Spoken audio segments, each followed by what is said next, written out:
राजा चित्रकेतु की परमेश्वर से भेंट। इस अध्याय में बताया गया है कि किस प्रकार चित्रकेतु अपने मृत पुत्र से बातें कर सका और उससे जीवन के सत्य के संबंध में बातें सुन सका। जब चित्रकेतु शांत हुआ तो नारद मुनि ने उसे एक मंत्र दिया जिसके जप से वे संकर्षण के चरणारविंद में शरण प्राप्त कर सका। जीवात्मा नित्य है, न तो उसका जन्म होता है और न मृत्यु होती है। न हयते हयमाने शरीरें। अपने कर्म बंधनों के फल के अनुसार मनुष्य विभिन्न योनियों यथा पक्षी, पशु, वृक्ष, मनुष्य, देवता इत्यादि के अंतर्गत जन्म लेता है और विविध शरीरों में चक्कर लगाता रहता है। कुछ काल के लिए वह पुत्र या पिता जैसे झूठे नाते के लिए विशेष शरीर धारण करता है। इसी भौतिक जगत में मित्रों, संबंधियों अथवा शत्रुओं के साथ हमारे जितने नाते हैं वे द्वैतपूर्ण हैं, जिनमें मोह के कारण वे सुखा तथा दुखी होता रहता है। वास्तविक जीवात्मा तो आध्यात्मिक आत्मा है जो ईश्वर का भिन्न अंश है और द्वैत संसार से उसका कोई सरोकार नहीं होता। इसलिए नारद मुनि ने चित्रकेतु को उपदेश दिया कि वह अपने तथाकथित पुत्र की मृत्यु पर शोक न करे। जब चित्रकेतु तथा उसकी पत्नी ने अपने मृत पुत्र से सारे उपदेश सुने तो उनकी समझ में आया कि इस संसार के सारे नाते ही दुख के कारण हैं। जिन रानियों ने कृतद्युति के पुत्र को विष दिया था वे अत्यंत लज्जित हुईं। उन्होंने शिशु हत्या का जो जघन्य अपराध किया था उसके लिए प्रायश्चित किया और पुत्र प्राप्ति की अपनी अपनी कामनाएं त्याग दी। तत्पश्चात नारद मुनि ने नारायण की स्तुति की जो चतुर्व्यूह रूप में विद्यमान है। उन्होंने चित्रकेतु को भौतिक प्रकृति के स्वामी तथा प्रत्येक वस्तु के कर्ता, पालक एवं संहारक परमेश्वर के संबंध में उपदेश दिया। राजा चित्रकेतु को उपदेश देने के बाद वे ब्रह्मलोक वापस चले गए। परम सत्य के संबंध में दिए गए ये उपदेश महाविद्या के नाम से प्रसिद्ध है। नारद मुनि से दीक्षा लेने के पश्चात राजा चित्रकेतु ने महाविद्या का जप किया और एक सप्ताह के बाद 4 कुमारों से घिरे हुए भगवान संकर्षण ने उसे दर्शन दिया। भगवान ने सुंदर नीला वस्त्र धारण कर रखा था। वे मुकुट तथा स्वर्णाभूषणों से सुशोभित थे। उनका मुखमंडल अत्यंत प्रसन्न प्रतीत हो रहा था। भगवान संकर्षण को चित्रकेतु ने नमस्कार किया और फिर उनकी अर्चना की। अपनी प्रार्थना में चित्रकेतु ने कहा कि संकर्षण के रोमों में करोड़ों ब्रह्मांड समाये हुए हैं। उनका न तो आदि है और न अंत, वे अनंत हैं। भगवान के भक्त जानते हैं कि वे शाश्वत हैं। भगवान की पूजा और देवताओं की पूजा में यह अंतर है कि भगवान का उपासक भी शाश्वत हो जाता है किंतु देवताओं से प्राप्त आशीर्वाद अनित्य होते हैं। बिना भक्त बने कोई पूर्ण पुरुषोत्तम भगवान को नहीं समझ पाता। जब चित्रकेतु ने अपनी प्रार्थना समाप्त की तो अनंत परमेश्वर ने चित्रकेतु को अपना ज्ञान प्रदान किया। श्री बद्रायण युवा अथ देव ऋषि राजन संप्रेतानुपात्मजम दर्शयित वेति होवाच ज्ञाति नाम न शोचताम। 1 शब्दार्थ श्री सुखदेव गोस्वामी ने कहा, हे राजा परीक्षित, नारद ऋषि ने अपनी योग शक्ति से शोकाकुल स्वजनों के समक्ष उस पुत्र को ला दिया और फिर वे इस प्रकार बोले। श्री नारद स्वाच जीवात्मयश भद्रंते मातरन पितरं च ते सुहृदो बांधवास्तता शुचात्वत्कृत्या भूजम। 2 शब्दार्थ श्री नारद मुनि ने कहा, हे जीवात्मा, तुम्हारा कल्याण हो। जरा अपने माता पिता को तो देखो। तुम्हारे चले जाने, मरने से तुम्हारे समस्त मित्र तथा संबंधी शोकाकुल हैं। कलेवरम समावेश शेषमायु सुहृदृतय भोज्व भोगान पितु प्रतान दीप्तिष्ठन्युपासनम। 3 शब्दार्थ तुम असमय ही मरे थे इसलिए तुम्हारी आयु अब भी शेष है। अतः तुम अपने शरीर में पुनः प्रवेश करके अपने मित्रों तथा स्वजनों की संगति में शेष जीवन का भोग करो। अपने पिता द्वारा प्रदत्त यह समस्त ऐश्वर्य तथा राज सिंहासन स्वीकार करो।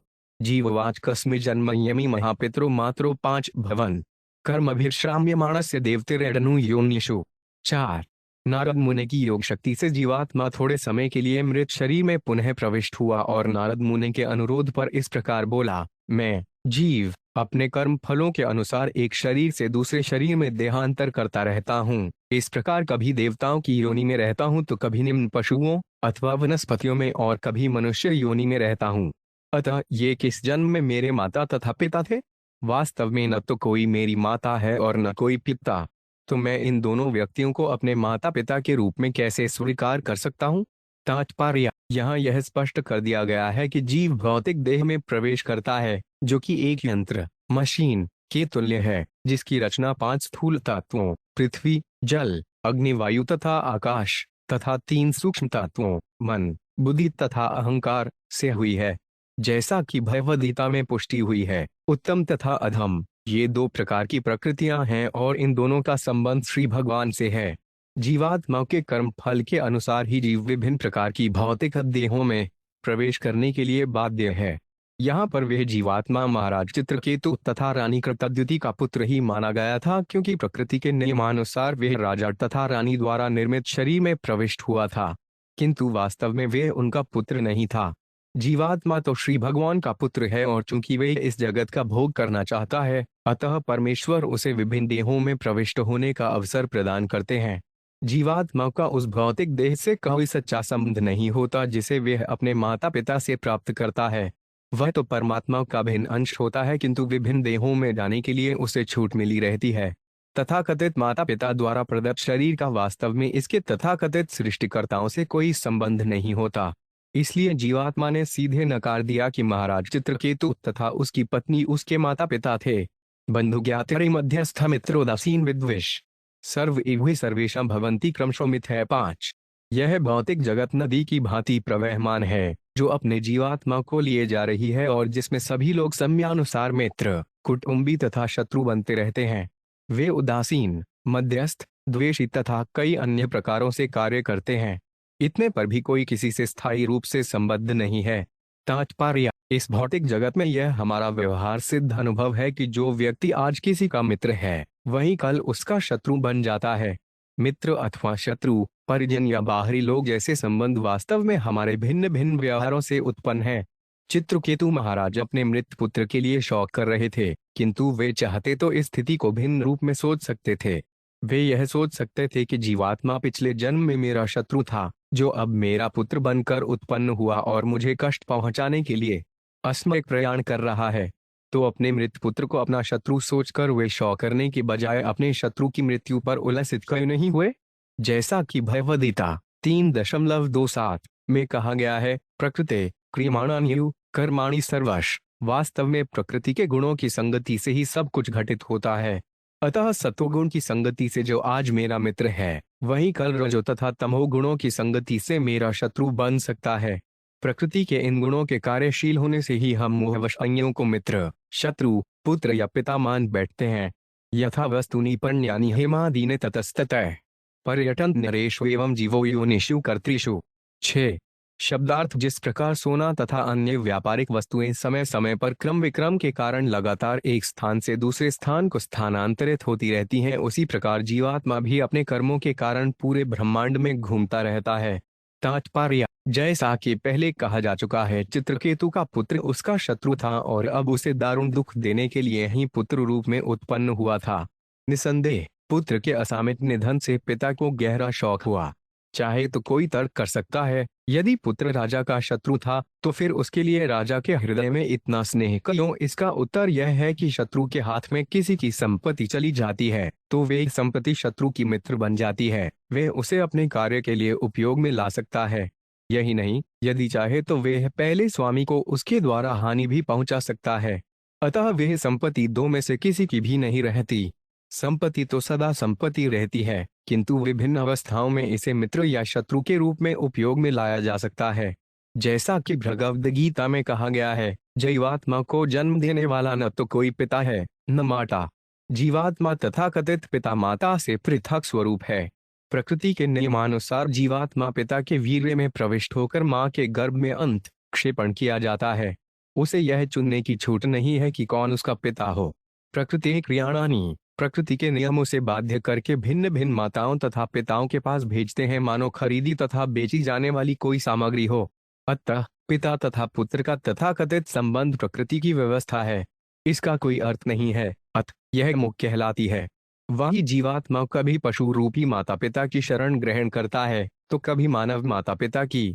कभी कभी वह पक्षियों के मध्य माता पिता को स्वीकार करता है और कभी कभी वे किसी देवता को माता पिता स्वीकार करता है। लोकों तथा योनियों में प्रकृति के नियमों से बार प्रताड़ित होकर जीवात्मा ब्रह्मांड भर में चक्कर लगाता है। यदि संयोगवश वह किसी भक्त के संपर्क में आता है तो उसका जीवन सुधर जाता है। तब जीवात्मा परम धाम को वापस जाता है। इसलिए श्री चैतन्य महाप्रभु कहते हैं, ब्रह्मांड भ्रमिते कुंथार्ग्यवान जीव गुरु कृष्ण प्रसादे पाए भक्ति लता बीज। जन पे जन्मे सब्बे पिता माता पाए। कृष्ण गुरुवार नहीं मिले बज हरियेड। विभिन्न देहों में आत्मा के देहांतरण से प्रत्येक व्यक्ति प्रत्येक जीवन में, चाहे वह मनुष्य का हो या पशु, वृक्ष या देवता का हो, माता तथा पिता की प्राप्ति करता है। इतना मिलना कठिन नहीं, कठिन तो है परम गुरुवार तथा श्री कृष्ण को पा लेना। अतः मनुष्य का कर्तव्य है कि वह कृष्ण के प्रतिनिधि अर्थात गुरुवार के संपर्क में आने के अवसर को पकड़े।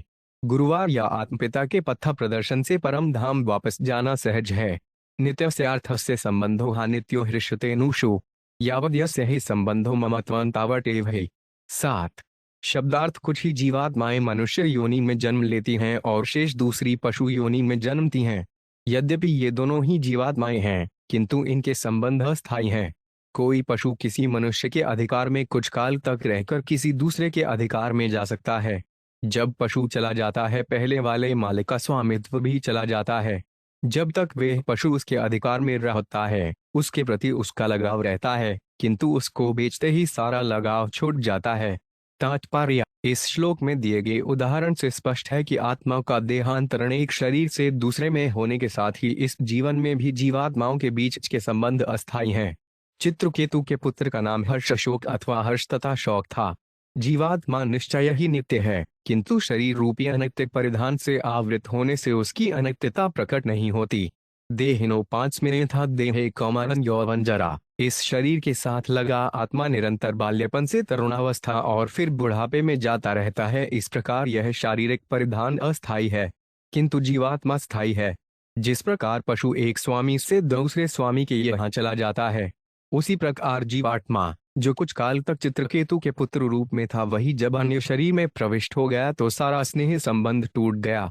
जैसा कि पिछले श्लोक में दिए उदाहरण में कहा गया है, जब कोई व्यापारिक सामग्री किसी के हाथ में रहती है तो उसकी होती है, किंतु दूसरे के हाथ में पहुंचते ही वह पराई हो जाती है।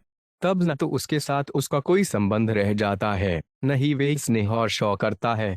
एवं यो नित्यो जीव स नित्यो निरहडुतः यावद्य प्रोप्लभेत्तावत् स्वत्वं हितस्य तत्। 8 शब्दार्थ भले ही एक जीवात्मा मर्त्य देहों के संबंधों के कारण दूसरी जीवात्मा से संबद्ध जान पड़े, किंतु जीवात्मा शाश्वत है। वास्तव में शरीर ही जन्मता है और नष्ट होता है, जीवात्मा नहीं। हमें यह नहीं मान लेना चाहिए कि जीवात्मा की उत्पत्ति या मृत्यु होती है। जीवात्मा का तथाकथित माता पिता से कोई संबंध नहीं होता। जब तक जीवात्मा अपने पूर्व कर्म के फल स्वरूप किन्हीं माता पिता का पुत्र बनकर प्रकट होता है, तभी तक माता पिता द्वारा प्रदत्त शरीर से उसका नाता रहता है। इस प्रकार वह अपने को मिथ्या ही उनका पुत्र मानकर अत्यंत स्नेह जताता है। मरने के बाद यह संबंध नष्ट हो जाता है। ऐसी परिस्थितियों में मनुष्य को झूठे ही हर्ष तथा शौक में लीन नहीं होना चाहिए। तात्पर्य: जब जीवात्मा शरीर के अंदर रहता है तो वह अपने को झूठे ही शरीर मान बैठता है, यद्यपि वास्तव में ऐसा नहीं है। अपने शरीर एवं तथाकथित माता पिता के साथ उसका संबंध झूठा रहता है। यह मोह बुद्धि है। जब तक कोई जीवात्मा की वास्तविकता से अवगत नहीं हो लेता, मनुष्य इसी मोह में पड़ा रहता है। एव नित्योर्व्यय सूक्ष्म एव सर्वाश्रय स्वैक आत्ममाया गुणैर्विश्रमात्मानं सूजते प्रभु। 9 शब्दार्थ जीवात्मा नित्य तथा अविनाशी है, क्योंकि इसका आदि तथा अंत नहीं है। न तो उसका जन्म होता है, न मृत्यु। वह समस्त प्रकार की देहों का मूल है, तो भी उसकी दैहिक वर्ग में गिनती नहीं होती। जीवात्मा इतना उच्च है कि परमात्मा के ही समधर्मा है, तो भी अत्यंत सूक्ष्म होने से वह बहिरंगा शक्ति द्वारा मोहित होता रहता है और अपनी इच्छाओं के अनुसार अपने लिए विभिन्न देहें उत्पन्न करता है। तात्पर्य: इस श्लोक में अचिंत्य भेदाभेद दर्शन का वर्णन है। जीवात्मा पूर्ण पुरुषोत्तम भगवान के ही समान नित्य है। अंतर इतना ही है कि परमात्मा विराट है, उससे बड़ा कोई नहीं है, नहीं उसके समान कोई है, जबकि जीवात्मा सूक्ष्म है। शाखों का कथन है कि जीवात्मा बाल के अग्रभाग के 10,000वें भाग के तुल्य है। परमात्मा सर्वव्यापी है, अंडांतरस्थ परमाणु चयांतरस्थ है। यदि सापेक्षतया जीवात्मा को सूक्ष्म अति लघु मान लिया जाता है, तो प्रश्न उठता है कि फिर सबसे बड़ा विराट कौन है? विराट तो श्री भगवान है और जीवात्मा अति लघु। जीव की दूसरी विशेषता यह है कि वह माया से आच्छन्न हो जाता है। आत्मा मायायूर्ण, वह श्री भगवान की माया से आवृत होने वाला है। जीवात्मा ही इस जगत में बंद जीवन के लिए उत्तरदायी है, इसीलिए उसे प्रभु स्वामी कहा जाता है। यदि वह चाहे तो इस जगत में आ सकता है और चाहे तो भगवान के धाम को वापस जा सकता है। चूंकि वह भौतिक जगत का सुख उठाना चाहता है, इसलिए श्री भगवान ने माया के माध्यम से उसे भौतिक शरीर प्रदान किया है। भगवान कृष्ण ने स्वयं भगवद गीता 18.61 में कहा है, ईश्वर सर्वभूतान हृदयेन जुन तिष्ठति ब्राह्मण सर्वभूतानि यज्ञारूढ़ानि माया। हे अर्जुन, परमेश्वर प्रत्येक प्राणी के हृदय में बैठा है। वही देह रूपी यंत्र में आरूढ़ सब जीवों को अपनी माया शक्ति से घुमा रहा है। परमात्मा जीवात्मा को अवसर प्रदान करता है कि वे अपनी इच्छानुसार इस जगत का सुख उपभोग कर ले, किंतु साथ ही भगवान अपनी इच्छा व्यक्त करते हैं कि जीवात्मा समस्त आकांक्षाओं को त्याग कर उनको समर्पण करके परम धाम को वापस जाए। जीवात्मा अत्यंत लघु सूक्ष्म है। इस प्रसंग में जीव गोस्वामी का कथन है कि भौतिक वैज्ञानियों के लिए शरीर में जीवात्मा ढूंढ पाना अत्यंत दुष्कर है। यद्यपि हमें विद्वानों से यह ज्ञात है कि जीवात्मा शरीर के भीतर ही है। शरीर जीवात्मा से भिन्न है। नहास्यास्ति प्रिय कश्रीना प्रिय सुपरोड पिवा एक सर्वधिया दृष्टा कर्तिना गुण दोषो 10। शब्दार्थ, इस जीवात्मा को न तो कोई प्रिय है न कोई अप्रिय। यह अपने पराये में भेदभाव नहीं रखता। यह अनन्य है, अर्थात यह न तो मित्रों तथा शत्रुओं, न ही शुभ चिंतकों या दुराग्रह करने वालों से प्रभावित होता है। यह मनुष्यों के विभिन्न गुणों का मात्र दर्शक अथवा साक्षी है।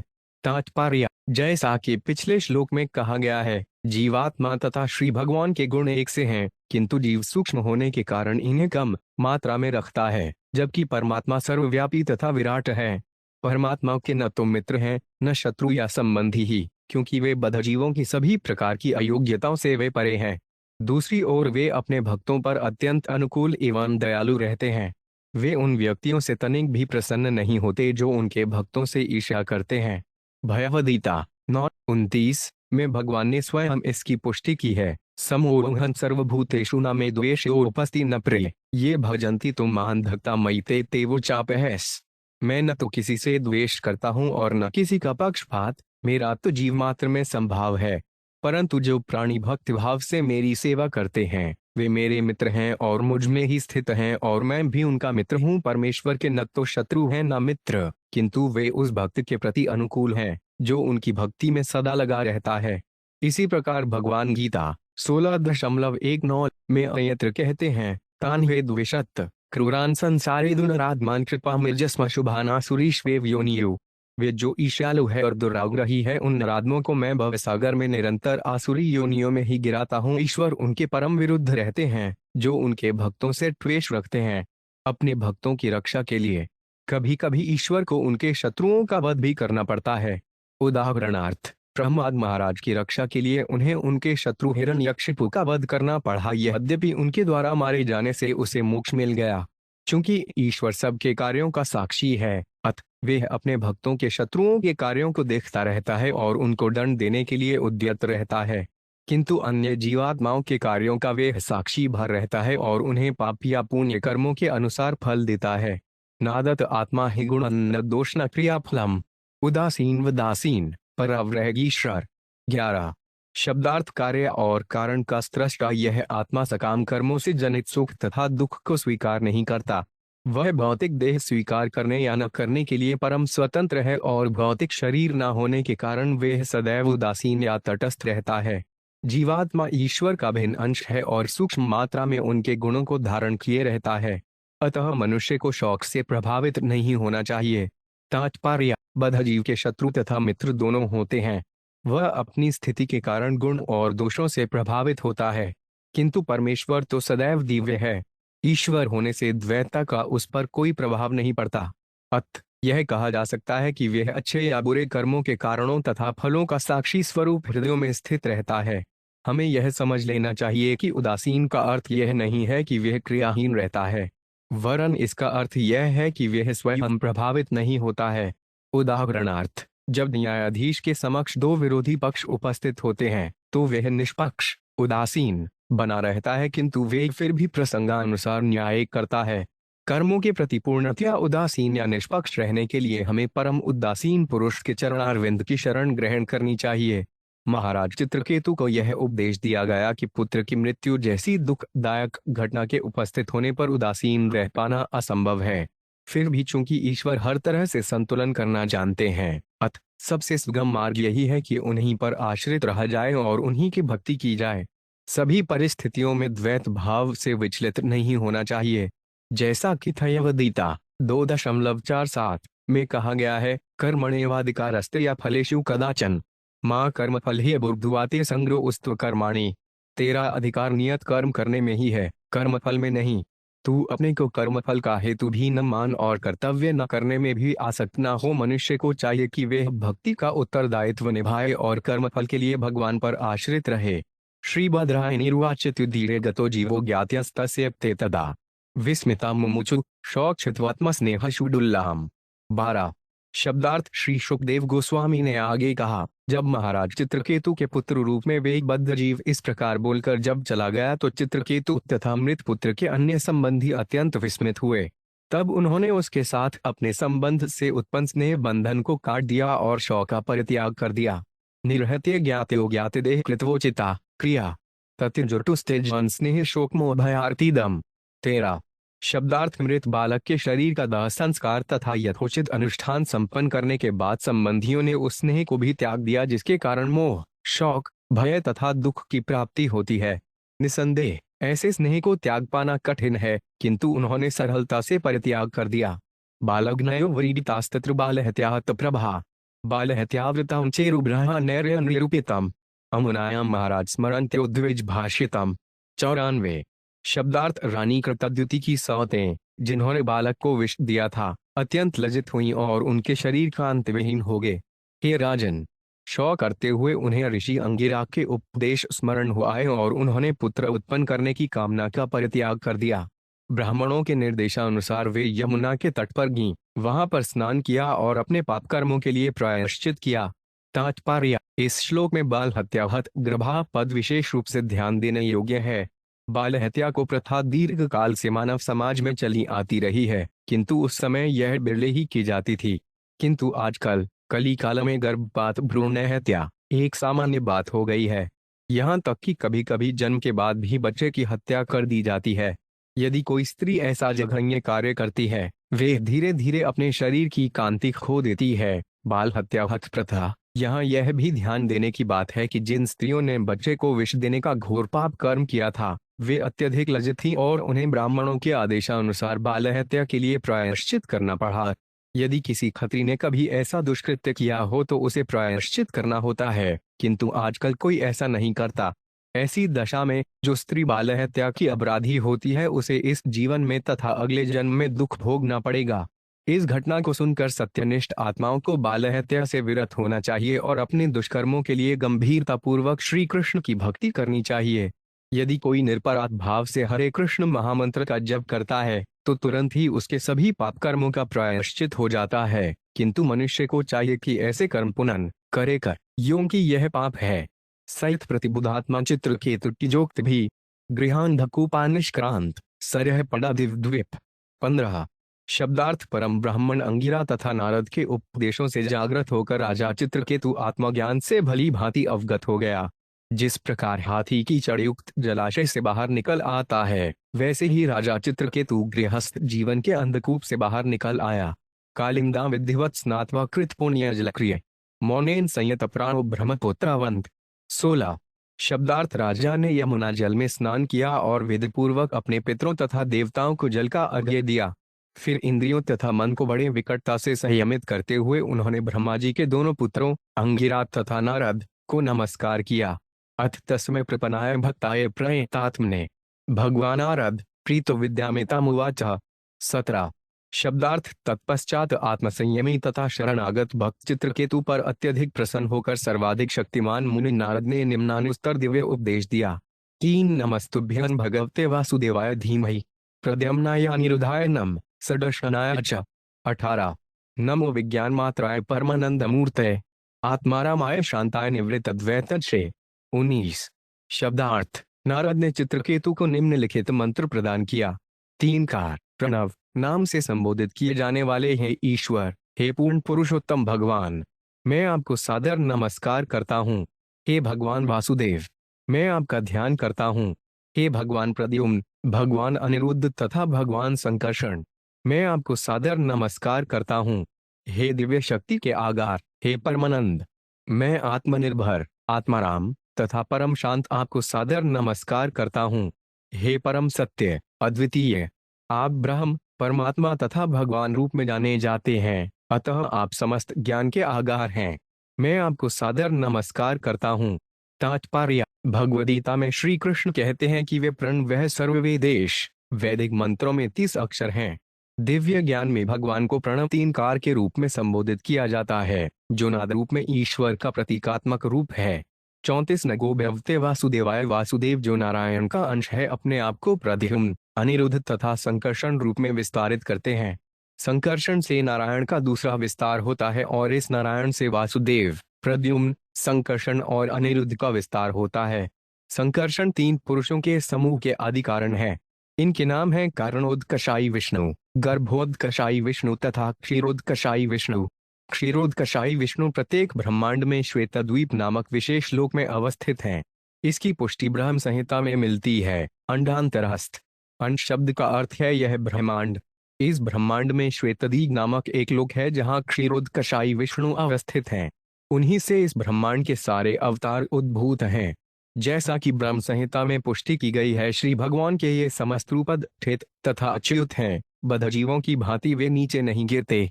सामान्य जीवात्मा माया के चंगुल में गिर सकता है, किंतु परमात्मा अपने विभिन्न डॉलर अवतारों तथा रूपों में अच्युत हैं। अतः उनका शरीर बद्धजीव के शरीर से भिन्न होता है। मात्रा शब्द की व्याख्या मेदिनी कोश में इस प्रकार दी हुई है: मात्रा कर्ण विभूष आय वित्ते माने परिचदे, अर्थात मात्रा शब्द का अर्थ विभिन्न संदर्भों में कान का अलंकरण, संपत्ति, आदर तथा आवरण का स्वामित्व है। भगवद्गीता 2.14 में कहा गया है: मात्रा स्पशस्तु कौन्तेय शीतोष्ण सुख दुखदाः आगमापायनो नित्यास्तान स्थितिक्षस्विथारथ। हे कुंती पुत्र, इंद्रिय और विषयों के संयोग से होने वाली सुख दुख की प्राप्ति सर्दी गर्मी के आने जाने के समान ही अनित्य तथा क्षणभंगुर हैं। वे इंद्रियों की अनुभूति से होती है, इसलिए है अर्जुन, विचलित हुए बिना उसको सहने का अभ्यास कर इस बंध जीवन में शरीर वस्त्र को भांति काम में लाया जाता है।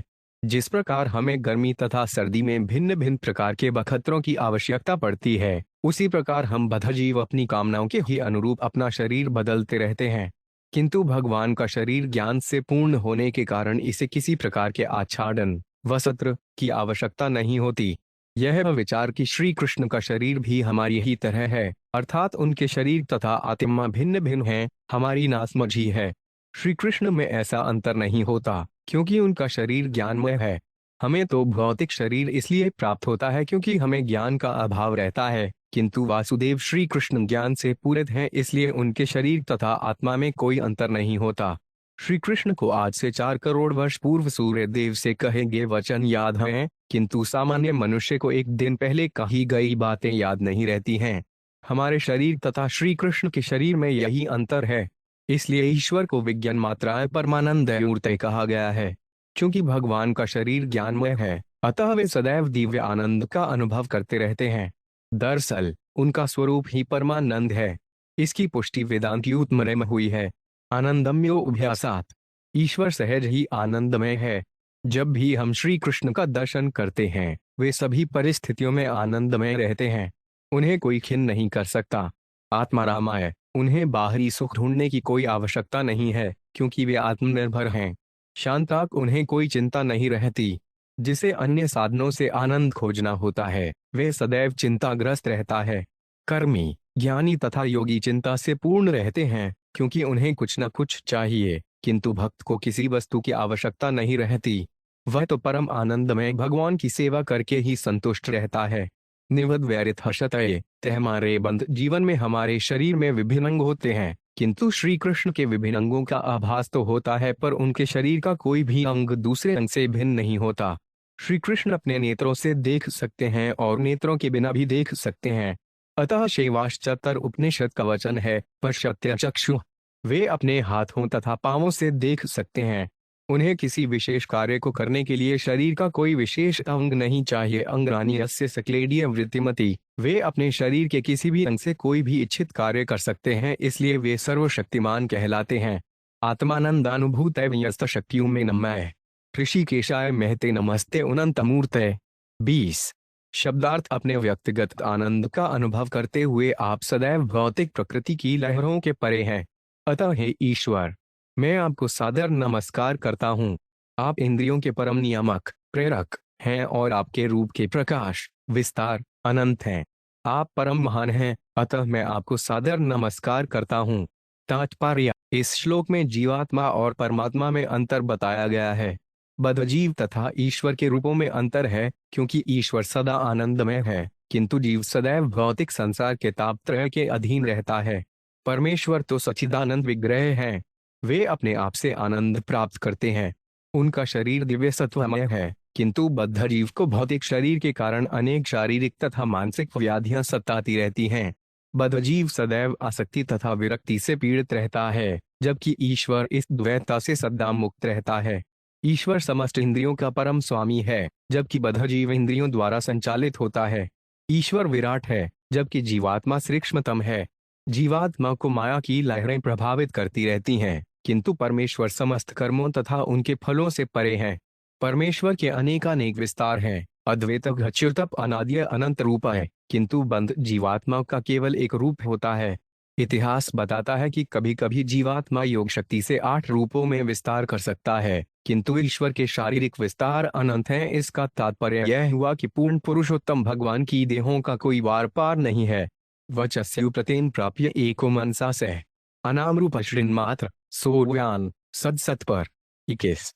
शब्दार्थ: बद्धजीव की वाणी तथा मन पूर्ण पुरुषोत्तम भगवान तक नहीं पहुंच पाते, क्योंकि वे नितांत आत्मस्वरूप स्थूल तथा सूक्ष्म रूपों की अवधारणाओं से परे हैं, अतः उन पर भौतिक नाम तथा रूप लागू नहीं होते। निर्गुण ब्रह्म उनके अन्य रूपों में से है। वे अपने आनंद स्वरूप से हमारी रक्षा करें। तात्पर्य: इस श्लोक में निराकार ब्रह्म, जो पूर्ण पुरुषोत्तम भगवान की ज्योति है, वर्णन हुआ है। यस्मिन्निधन्यतश्चेदन्तिष्ठत्यप्येति जायते मृण्मयैश्वविमृजातिस्तस्मै ते ब्रह्मणे नमः। 22। शब्दार्थ: जिस प्रकार मिट्टी के पात्र बनाए जाने के बाद पृथ्वी पर स्थित रहते हैं और तोड़ दिए जाने पर पुनः मिट्टी बन जाते हैं, उसी प्रकार से यह दृश्य जगत परम ब्रह्म द्वारा उत्पन्न किया जाता है, उन्हीं में स्थित रहता है और उन्हीं में विलीन हो जाता है। अतः बहा के कारण स्वरूप पूर्ण पुरुषोत्तम को हमारा सादर नमस्कार है। तात्पर्य: परमेश्वर इस दृश्य जगत के कारण हैं। वे ही सृष्टि के बाद इसके पालन करने वाले तथा प्रलय के बाद प्रत्येक वस्तु के आगार हैं। यंस परिशंति न विदुर्मनो बुद्धीन्द्रिया सव अंतर्बहिष्वित्तां व्योम तन्नतो 5 में है। 23। शब्दार्थ: पूर्ण पुरुषोत्तम भगवान से प्रादुर्भूत होकर परम ब्रह्म व्योम की तरह विस्तृत हो जाता है। यद्यपि इसको कोई भौतिक पदार्थ स्पर्श नहीं कर सकता, किंतु यह भीतर तथा बाहर विद्यमान है। तो भी मन, बुद्धि, इंद्रियां तथा प्राण शक्ति न तो उसका स्पर्श कर सकती हैं, न उसे जान सकती हैं। मैं उनको सादर नमस्कार करता हूँ। देहेंद्रिय प्राणमनोधियो 5 मीटर यद वंश विधा प्रचरंती कर्मसु नैवाण्यदा लोहमिवा प्रतप्तां स्थानेषु तदरष्टपदेशमेति। 24। शब्दार्थ: जिस प्रकार अग्नि के संपर्क से तप्त हुआ लोहा भस्म कर देने में समर्थ है, उसी प्रकार शरीर, इंद्रियां, प्राण शक्ति, मन तथा बुद्धि पदार्थ के पिंड मात्र होते हुए भी श्री भगवान द्वारा चेतना के कण मात्र से पूरित होने पर अपने अपने कार्य करने लगते हैं। जिस प्रकार अग्नि में तप्त हुए बिना लोहा कुछ भी जला पाने में अशक्त रहता है, उसी प्रकार ये शारीरिक इंद्रियां परमेश्वर की कृपा दृष्टि के बिना कार्य नहीं कर सकती। तात्पर्य: तपाकर लाल किया गया लोहा जला सकता है, किंतु वह मूल अग्नि को भस्म नहीं कर सकता। अतः ब्रह्म के सूक्ष्म कण की चेतना परब्रह्म की शक्ति पर पूर्णतया आश्रित है। भगवद गीता में भगवान श्री कृष्ण का कथन है, मतः स्फुरित ज्ञान मतपोन्वंच बद्ध जीव मुझी से स्मृति, ज्ञान तथा विस्मृति प्राप्त करता है। कार्य करने की शक्ति परमेश्वर से प्राप्त होती है, और जब भगवान शक्ति वापस ले लेते हैं तो बद्ध जीव की इंद्रियों में कार्य करने की शक्ति नहीं रह जाती। शरीर में 5 कर्मेंद्रियां तथा मन के अतिरिक्त 5 ज्ञानेंद्रियां होती हैं, किंतु वास्तव में ये पदार्थ के खंडों के सदृश हैं। उदाहरण स्वरूप, मस्तिष्क पदार्थ के अतिरिक्त कुछ नहीं है, किंतु जब वही श्री भगवान की शक्ति से विद्युन्मय हो जाता है तो कार्य कर सकता है। जिस प्रकार अग्नि के संपर्क में आकर लाल होने पर लोहा जला सकने में समर्थ है, हमारे जगते रहने या स्वप्न देखते समय भी मस्तिष्क कार्य कर सकता है, किंतु हमारे संज्ञाशून्य होने पर यह निष्क्रिय रहता है, या प्रगाढ़ निद्रा के समय यह निष्क्रिय रहता है।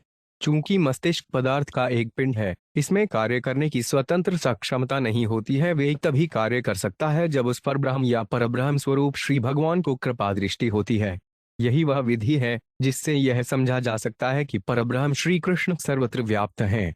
जैसे सूर्यमंडल में सूर्य देव की उपस्थिति के कारण धूप दिखती है। परमेश्वर को ऋषिकेश कहा जाता है। वे ही इंद्रियों के एकमात्र संचालक हैं। जब तक उनकी शक्ति प्राप्त नहीं होती, हमारी इंद्रियां कार्य नहीं कर सकती।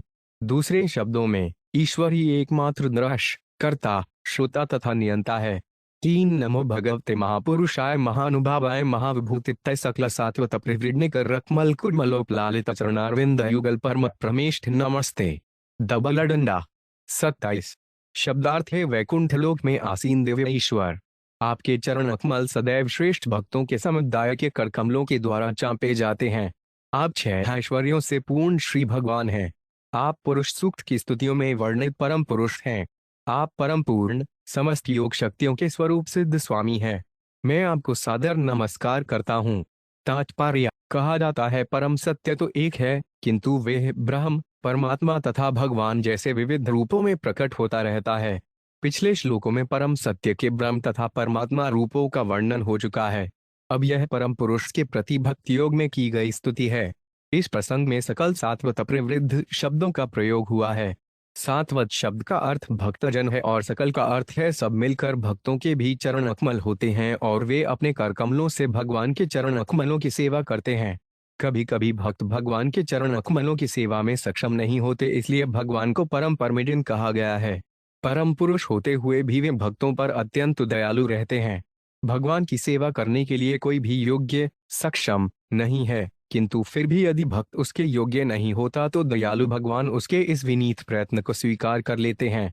श्री शुक्र खबाच भक्ता एता प्रपनाय विद्यामादिश्य नारद यया वडिरसा साकम धाम स्वयं भुवन प्रभो। 26। श्री सुखदेव गोस्वामी ने आगे कहा, चित्रकेतु के पूर्णतः शरणागत होने पर गुरुवार हो जाने के कारण नारद ने इस स्तुति के द्वारा उसे पूरा पूरा उपदेश दिया। हे राजा परीक्षित, तत्पश्चात अंगिरा ऋषि सहित नारद मुनि ब्रहालोक नामक सर्वोच्च लोक के लिए चल पड़े। तात्पर्य, जब अंगिरा राजा चित्रकेतु को सर्वप्रथम देखने आए थे तो अपने साथ नारद को नहीं लाए थे, किंतु चित्रकेतु के पुत्र को मृत्यु के पश्चात वे नारद को अपने साथ इसलिए ले आए जिससे वे चित्रकेतु को भक्ति योग के संबंध में उपदेश दे सकें। अंतर यह था कि प्रारंभ में चित्रकेतु में वैराग्य वृत्ति नहीं थी, किंतु पुत्र की मृत्यु के पश्चात अब यह शौक से अत्यंत संतप्त था, तो जगत तथा भौतिक संपत्ति की असारता के विषय में उपदेश दिए जाने पर उसमें वैराग्य जागृत हुआ। यही अवस्था है जिसमें भक्ति योग का उपदेश दिया जा सकता है। जब तक मनुष्य भौतिक सुख भोग में आसक्त रहता है तब तक भक्ति योग समझ में नहीं आता। इसकी पुष्टि भगवद्गीता 2.44 में की गई है। भोगेश्चर्य प्रयत्तानुतया पतचयास व्यवसायात्मिका बुद्धि समाधि न विधीयते। जो मनुष्य विश्व भोग तथा लौकिक ऐश्वर्य में गहरी आसक्ति के कारण इस प्रकार मोहित हो रहे हैं, उनके चित्त में भगवत भक्ति का दृढ़ निश्चय नहीं हो पाता। जब तक मनुष्य विषय भोग के प्रति अत्यधिक आसक्त रहता है तब तक उसका मन भक्ति जैसे विषय पर केंद्रित नहीं हो पाता। इस समय पश्चिमी देशों में कृष्ण भावनामृत आंदोलन सफलतापूर्वक इसलिए अग्रसर हो रहा है क्योंकि पश्चिम के युवक वैराग्य की अवस्था को प्राप्त कर चुके हैं। वे समस्त भौतिक सुख से एक प्रकार से ऊब चुके हैं, अतः समूचे पश्चिमी देशों में हिप्पियों की जनसंख्या हो गई है। अतः यदि ऐसे युवा व्यक्तियों को भक्ति योग अर्थात कृष्ण भावनामृत का उपदेश दिया जाता है तो वे अवश्य ही प्रभावशाली होगा।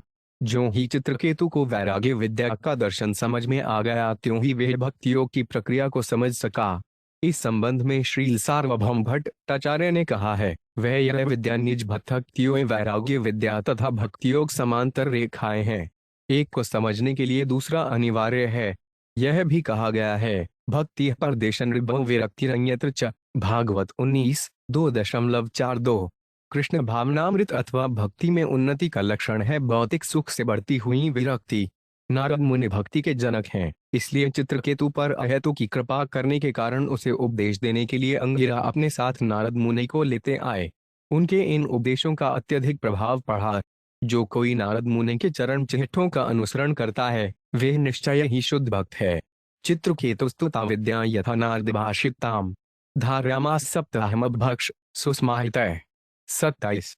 शब्दार्थ, केवल जल पीकर उपवास करते हुए राजा चित्रकेतु ने नारद मुनि द्वारा दिए गए मंत्र का 1 सप्ताह तक अत्यंत ध्यानपूर्वक लगातार जप किया। ततः स सप्तरात्रांते विद्या धार्यमाण्या विद्याधराश्चिपत्यांचले भेन प्रतिहतान्नुप। 28। शब्दार्थ है राजा परीक्षित, अपने गुरु से प्राप्त मंत्र को केवल 7 दिनों तक अभ्यास करने पर राजा चित्रकेतु को अंतिम फल के रूप में आत्मज्ञान हो जाने से विद्याधर लोक का राज्य प्राप्त हुआ। तात्पर्य: यदि दीक्षा प्राप्त कर लेने के बाद कोई भक्त अपने गुरुवार के उपदेशों का कठोरता से पालन करता है तो उस विद्याधर अधिपत्य का भौतिक ऐश्वर्य एवं अन्य पद प्राप्त होते हैं। भक्त को सफलता प्राप्त करने के लिए योग, कर्म या ज्ञान की साधना नहीं करनी होती। अकेले भगवत भक्ति से उसे समस्त भौतिक शक्ति प्राप्त हो जाती है। किंतु शुद्ध भक्त कभी भी भौतिक शक्ति के प्रति आसक्त नहीं होता, यद्यपि वे उसे बिना प्रयास की सुगमता से ही प्राप्त होती है। चित्रकेतु को नारद के उपदेशों के अनुसार भक्ति में तत्परता से अग्रसर होने से यह अतिरिक्त लाभ हो सका। ततः कतिप्याहो विद्या धम्नोक्ति जगाम देवदेवस्य शेषस्य चरणांतिकम। 29 शब्दार्थ: तदनंतर कुछ ही दिनों में चित्रकेतु द्वारा जपे गए मंत्र के प्रभाव से उसका मन आत्मज्ञान से अत्यधिक प्रकाशित हो गया और उन्होंने अनंत देव के चरणारविंद की शरण प्राप्त की। तात्पर्य: भक्त की चरम सिद्धि वैकुंठ के किसी एक लोक में ईश्वर के चरणारविंद में शरण प्राप्त करना है। भक्ति के कठोर अनुष्ठान से यदि भक्त चाहता है तो उसे सभी भौतिक ऐश्वर्य प्राप्त हो जाते हैं, अन्यथा न तो भक्त को ऐश्वर्य की इच्छा रहती है और न परमेश्वर ही उसे प्रदान करते हैं। ईश्वर की भक्ति में संलग्न भक्त का वास्तविक ऐश्वर्य भौतिक न होकर आध्यात्मिक होता है। उदाहरणार्थ: यदि कोई भक्त एक सुंदर तथा मूल्यवान मंदिर के निर्माण में धन व्यय करता है तो यह निर्माण कार्य भौतिक न होकर आध्यात्मिक होता है। निर्बंध: कृष्ण संबंधे युक्त वैराग्यमुच्यते। भक्त का मन कभी भी मंदिर के भौतिक पक्ष की ओर नहीं जाता। मंदिर के निर्माण में लगने वाली ईंटें, पत्थर तथा लकड़ी सभी श्री विग्रह मूर्ति के ही समान आध्यात्मिक हैं, जो पत्थर से निर्मित होने पर भी पत्थर न होकर स्वयं श्री भगवान होता है। ज्यों ज्यों भक्त आध्यात्मिक चेतना की ओर आगे बढ़ता है त्यों त्यों उसे भक्ति के तत्व और अधिक स्पष्ट होते जाते हैं। भक्ति में कुछ भी भौतिक नहीं है, प्रत्येक वस्तु आध्यात्मिक है। फलत: भक्त को तथाकथित भौतिक ऐश्वर्य इसलिए प्रदान किया जाता है कि वे आत्मिक उन्नति करे। यह ऐश्वर्य भक्त को वैकुंठ धाम के निकट पहुंचने के लिए सहायता के रूप में होता है। इस प्रकार महाराज चित्रकेतु विद्याधर पति के रूप में भौतिक ऐश्वर्य में ही बने रहे। भक्ति साधना के द्वारा वे कुछ ही दिनों में सिद्ध होकर भगवान के धाम जाकर भगवान शेष अथवा अनंत के चरण अकमल को शरण को प्राप्त हुए। एक कर्मी का भौतिक ऐश्वर्य तथा भक्त का ऐश्वर्य एक समान नहीं होते। इस पर श्रीमद्वाचार्य की टीका इस प्रकार है: $यांतर्यामेण विष्णु उपास्यामी पर भवेद्योग्यत्या तस्य पर देवा प्राजुयान्नर। भगवान विष्णु की आराधना से भक्त को मनवांछित फल प्राप्त हो सकता है, किंतु शुद्ध भक्त उनसे कभी लाभ की याचना नहीं करता। उल्टे वह निष्काम भाव से भगवान विष्णु की सेवा करता है, जिससे अंततः उसे वैकुंठ धाम भेज दिया जाता है। इस संदर्भ में श्रील राघव आचार्य की टीका है: यथेष्ट गतिरित्य अर्थ, विष्णु की आराधना से भक्त को मनवांछित प्राप्ति होती है।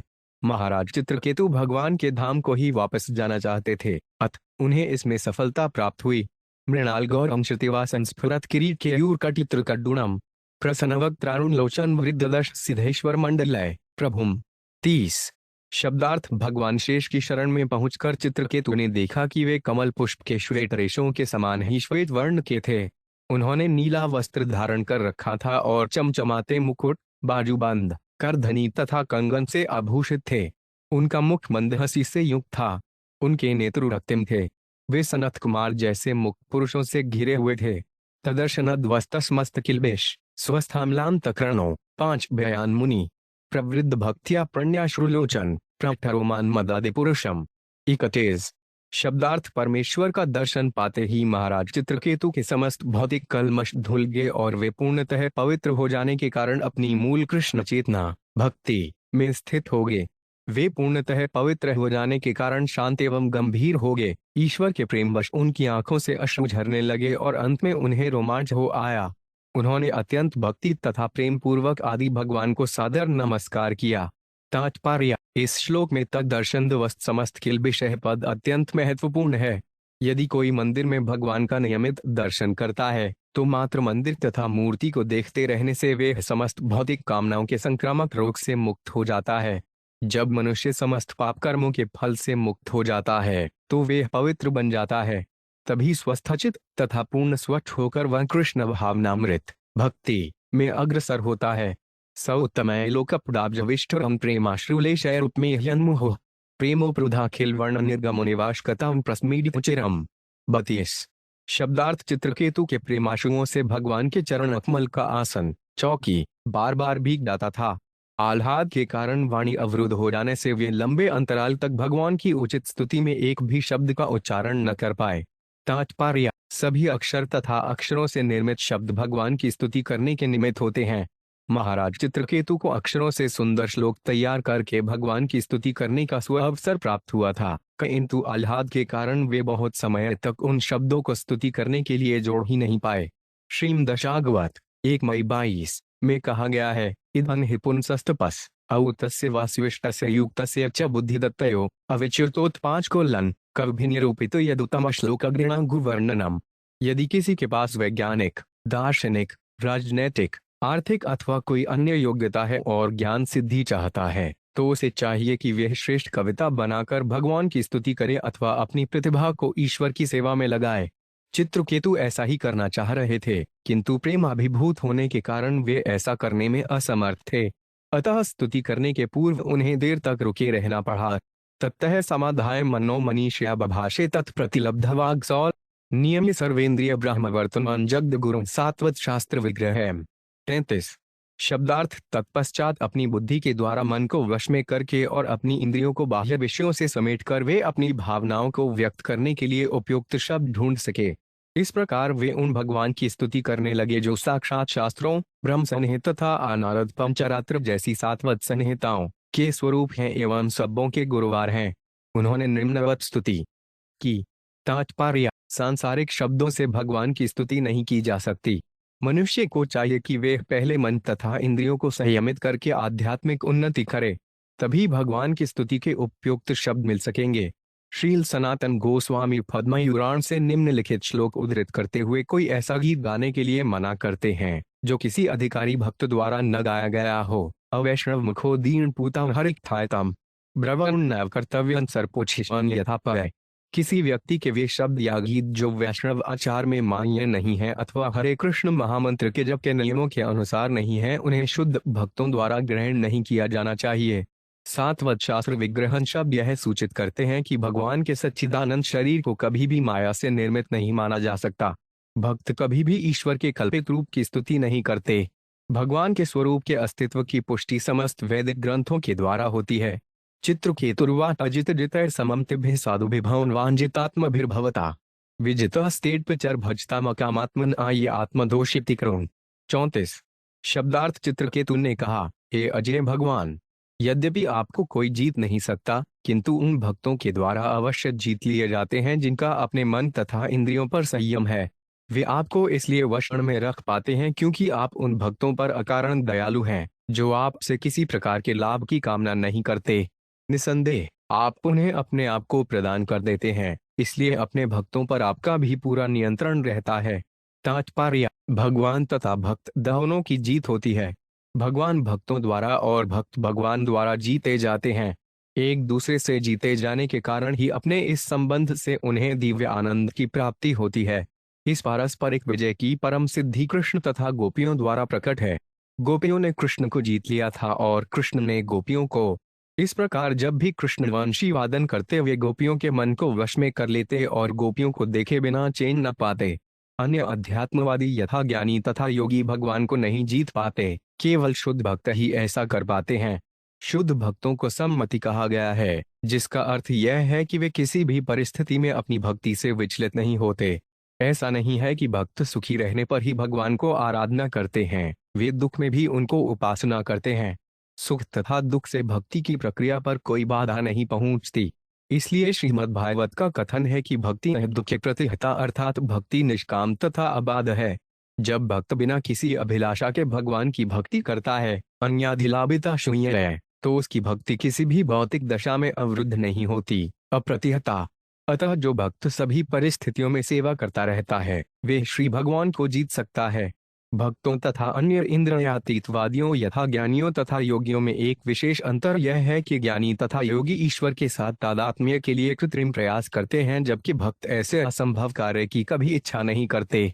भक्त जानते हैं कि वे परमेश्वर के शाश्वत दास हैं, अतः वे तदाकार नहीं होना चाहते, इसलिए इन्हें सम्मति या जितात्मा कहा जाता है। उन्हें परमेश्वर से तदाकार होने से घृणा है। उनके मन में इसके लिए कोई कामना नहीं है। वे तो भौतिक अहंकार से मुक्त होना चाहते हैं, इसलिए उन्हें न निष्काम कहा जाता है। जीवात्मा कभी निष्काम नहीं हो सकता, किंतु जिन इच्छाओं की पूर्ति नहीं होती उन्हें वासनायुक्त काम कहते हैं। कामस्तहत ज्ञाना, काम इच्छाओं के कारण वे अपनी बुद्धि खो बैठते हैं। अत वे ईश्वर को जीत नहीं पाते, जबकि भक्त ऐसी तर्करहित इच्छाओं से मुक्त होने के कारण ईश्वर को जीत सकते हैं। ऐसे भक्तों को श्री भगवान भी जीत लेते हैं। वे शुद्ध तथा भौतिक इच्छाओं से मुक्त होने के कारण ईश्वर के शरणागत होते हैं, अतः ईश्वर उनको जीत लेता है। ऐसे भक्त कभी भी मुक्ति की कामना नहीं करते। उनकी एकमात्र इच्छा भगवान के चरण कमलों की सेवा करने की होती है। चूंकि वे किसी प्रकार का पारिश्रमिक प्राप्त करने की भावना से ईश्वर को सेवा नहीं करते, इसलिए वे ईश्वर के कृपा पात्र बन जाते हैं। ईश्वर स्वभाव से ही परम दयालु है, अतः जब वे देखते हैं कि उनका दास किसी लाभ की आकांक्षा के बिना ही सेवा कर रहा है, तो स्वभावतः वे जीते जाते हैं। भक्त सदैव सेवारत रहते हैं। पव्य मन कृष्ण पदारविंदयोर वचान से वैकुंठ गुण अनवर्ण्य, उनकी इंद्रियों की समस्त गतिविधियां भगवान की सेवा में नियुक्त रहती हैं। ऐसी भक्ति के कारण भगवान अपने आप को अपने भक्तों के हवाले कर देते हैं, ताकि वे उन्हें मनवांछित कार्य के लिए उपयोग में ला सकें। जब भक्त निष्काम भाव से पूर्ण समर्पण कर देता है, तो भगवान निश्चय ही उसे अपनी सेवा का अवसर प्रदान करते हैं। भक्तों द्वारा जीते जाने पर ईश्वर की भी यही दशा होती है। विभव खलु भगवान जगदुदय स्थितिलयादीनी विश्वसूजस्ते शास्त्र मृषास्पर्धन्ति पुथन भिमत्या। 35। शब्दार्थ है ईश्वर। यह हर्ष जगत तथा इसकी उत्पत्ति, पालन एवं संहार, ये सभी आपके ऐश्वर्य हैं। चूंकि ब्रह्मा तथा अन्य कर्ता निर्माता आपके अंश के भी क्षुद्र अंश हैं, अतः सृष्टि करने की उनकी आंशिक शक्ति उन्हें ईश्वर नहीं बना सकती। तो भी अपने को पृथक ईश्वर मान बैठने की चेतना उनके अहंकार मात्र की द्योतक है। यह वैध नहीं है। तात्पर्य: भगवान के चरण कमलों की शरण में आया हुआ भक्त यह अच्छी तरह जानता है कि ब्रह्मा से लेकर छोटी से छोटी चींटी तक समस्त जीवात्माओं में सृजन शक्ति इसलिए है क्योंकि वे ईश्वर के भिन्न अंश हैं। भगवद्गीता 15.7 में श्री कृष्ण कहते हैं, ममैवांशो जीवलोके जीवधूतः सनातन है। इस बंध जगत में जीवात्माएं मेरे ही शाश्वत भिन्न अंश हैं। जीवात्माएं परमात्मा के लघु अंश रूप है, मानो आग की चिंगारियां हों। परमात्मा के अंश मात्र होने से उनमें सृजन शक्ति अत्यल्प रहती है। आधुनिक जगत के तथाकथित वैज्ञानिकों को गर्व है कि उन्होंने वायुयान जैसी आधुनिक सुविधाएं उत्पन्न की हैं, किंतु इसका श्रेय भगवान को ही मिलना चाहिए, न कि वैज्ञानिकों को जिन्होंने तथाकथित आश्चर्यजनक चीजें बनाई हैं। पहली विचारण ये बात है, वैज्ञानिकों की बुद्धि। मनुष्य को भगवान के आदेश द्वारा ऊपर उठना होता है, क्योंकि भगवद्गीता 15.15 में उनका वचन है, मतः स्मृतिज्ञानम पुनश्च, मुझी से स्मृति ज्ञान तथा विस्मृति उत्पन्न है। परमात्मा प्रत्येक जीवात्मा के हृदय में स्थित है। अतः जिस प्रेरणा आदेश से कोई मनुष्य वैज्ञानिक ज्ञान में या सूजन शक्तियों में आगे बढ़ता है, वे उन्हीं ईश्वर से प्राप्त होती है। यही नहीं, जिन अवयवों से वायुयान जैसे अद्भुत यंत्रों का निर्माण होता है, वे ईश्वर की देन है, वैज्ञानिकों की नहीं। वायुयान बनने के पूर्व इसके सभी अवयवों को सामग्री पहले से श्री भगवान द्वारा उत्पन्न की जा चुकी थी, किंतु जब वायुमान विनष्ट होता है तो इसका मलबा, ध्वंसावशेष तथाकथित सृष्टिकर्ताओं के लिए समस्या बन जाता है। एक अन्य उदाहरण है पाश्चात्य लोगों द्वारा स्वचालित वाहनों का निर्माण। इन मोटर कारों के सभी अवयव तथा इनको सृष्टि के लिए आवश्यक बुद्धि ईश्वर द्वारा प्रदत्त होती है। अंत में जब ये कारें नष्ट हो जाती हैं, तो तथाकथित सृष्टिकर्ताओं के समक्ष समस्या उठ खड़ी होती है कि इन अवयवों का क्या किया जाए। इनका वास्तविक तथा आद्य सृजनकर्ता तो भगवान है। बीच के कुछ कौल के लिए ही ईश्वर द्वारा प्रदत्त बुद्धि से लोग कुछ वस्तुओं का सृजन करते हैं, बाद में यह वस्तु भार बन जाती है। अतः तथाकथित सृजनकर्ताओं को सृष्टि कार्य का श्रेय नहीं मिलना चाहिए, सारा श्रेय श्री भगवान को जाता है। इस श्लोक में यह उचित ही कहा गया है कि सृष्टि, पालन तथा संहार के सारे ऐश्वर्य का श्रेय ईश्वर का है, जीवात्मा का नहीं। परमाणु प्रमहतोस्त्वमाद्यंतांतर्वर्ती त्रयविधुर आदावंतेट च सत्वान आयद्रुवंत देवांतरालयपि। 36। शब्दार्थ: आप इस दृश्य जगत के नन्हे से नन्हे कण परमाणु से लेकर विराट ब्रह्मांडों तथा समस्त भौतिक शक्ति तक की प्रत्येक वस्तु के आदि, मध्य तथा अंत में विद्यमान हैं। फिर भी आप नित्य हैं, जिसका न कोई आदि है न अंत या मध्य। आप इन तीनों स्थितियों में विद्यमान देखे जाते हैं। इस तरह आप अटल हैं। जब इस दृश्य जगत का अस्तित्व नहीं रहता तो आप आदिशक्ति के रूप में विद्यमान रहते हैं। तात्पर्य: ब्रह्म संहिता 5.33 का कथन है, अद्वैवम अच्युतम अनादि अनंत रूपया ये प्रियाण पुरुष नव्योवरंच वेदेषु दुर्लभ भय दुर्लभ आत्मभक्ति गोविंदमादि पुरुष तमहं भजामि। मैं उन श्री भगवान गोविंद की उपासना करता हूँ जो आदि पुरुष हैं, परम, अच्युत, अनादि, डॉलर अनंत रूपों में विस्तार करते हुए भी वही आदि पुरातन तथा नवयौवन से पूर्ण पुरुष हैं। ऐसे नित्य, आनंदमय तथा सर्वज्ञ ईश्वर को सर्वोत्तम वेदज्ञानी भी नहीं जान पाते, किंतु शुद्ध भक्तों के समक्ष वे सदैव प्रकट होते हैं। श्री भगवान प्रत्येक वस्तु के कारण हैं, किंतु उनका कोई कारण नहीं। वे कार्य कारण से परे हैं, वे शाश्वत हैं। ब्रह्म संहिता के एक अन्य श्लोक में कहा गया है, अंडांतरस्थ परमाणु च्यांतरस्थ है। ईश्वर विराट ब्रह्मांड तथा परमाणु के भीतर स्थित हैं। इस विराट ब्रह्मांड तथा परमाणु के भीतर ईश्वर की उपस्थिति यह सूचित करती है कि उनके बिना किसी वस्तु का अस्तित्व नहीं हो सकता। विज्ञानियों का कहना है कि जल की उत्पत्ति हाइड्रोजन तथा ऑक्सीजन के संयोग से होती है, किंतु जब वे सागर की अनंत जल राशि देखते हैं तो उनकी बुद्धि चकरा जाती है कि इतनी मात्रा में हाइड्रोजन और ऑक्सीजन कहाँ से आई। उनका विचार है सभी वस्तुएं रसायनों से उद्भूत हुईं, किंतु फिर ये सारे रसायन कहाँ से आए, इसको वे नहीं जानते। चूंकि श्री भगवान समस्त कारणों के कारण हैं, अतः वे रासायनिक विकास के लिए प्रचुर मात्रा में रसायन उत्पन्न कर सकते हैं। हम यह देख रहे हैं कि जीवात्माओं से रसायन तैयार होते हैं। उदाहरणार्थ, संतरे के वृक्ष से कई टन सिट्रिक अम्ल उत्पन्न होता है। यह सिट्रिक अम्ल संतरे के वृक्ष का कारण नहीं अपितु वृक्ष इस अम्ल का कारण है। इसी प्रकार भगवान प्रत्येक वस्तु के कारण है। वे सिट्रिक अम्ल को उत्पन्न करने वाले वृक्ष के कारण हैं। बीज मां सर्वभृतानाग। भक्त देख सकते हैं कि दृश्य जगत के कारण स्वरूप आदि शक्तियां रसायनों में नहीं अपितु भगवान में निहित हैं, क्योंकि वे ही रसायनों के कारण हैं। प्रत्येक वस्तु को उत्पत्ति परमेश्वर की शक्ति से हुई है, और जब प्रत्येक वस्तु का विलय हो जाता है तो आदि शक्ति पुनः परमेश्वर के शरीर में प्रवेश करती है। इसलिए यह श्लोक कहता है, आदावंतेच पिच सत्वान आय ध्रुव देवांतरालेपि। श्रुवम का अर्थ है अविचल या स्थायी।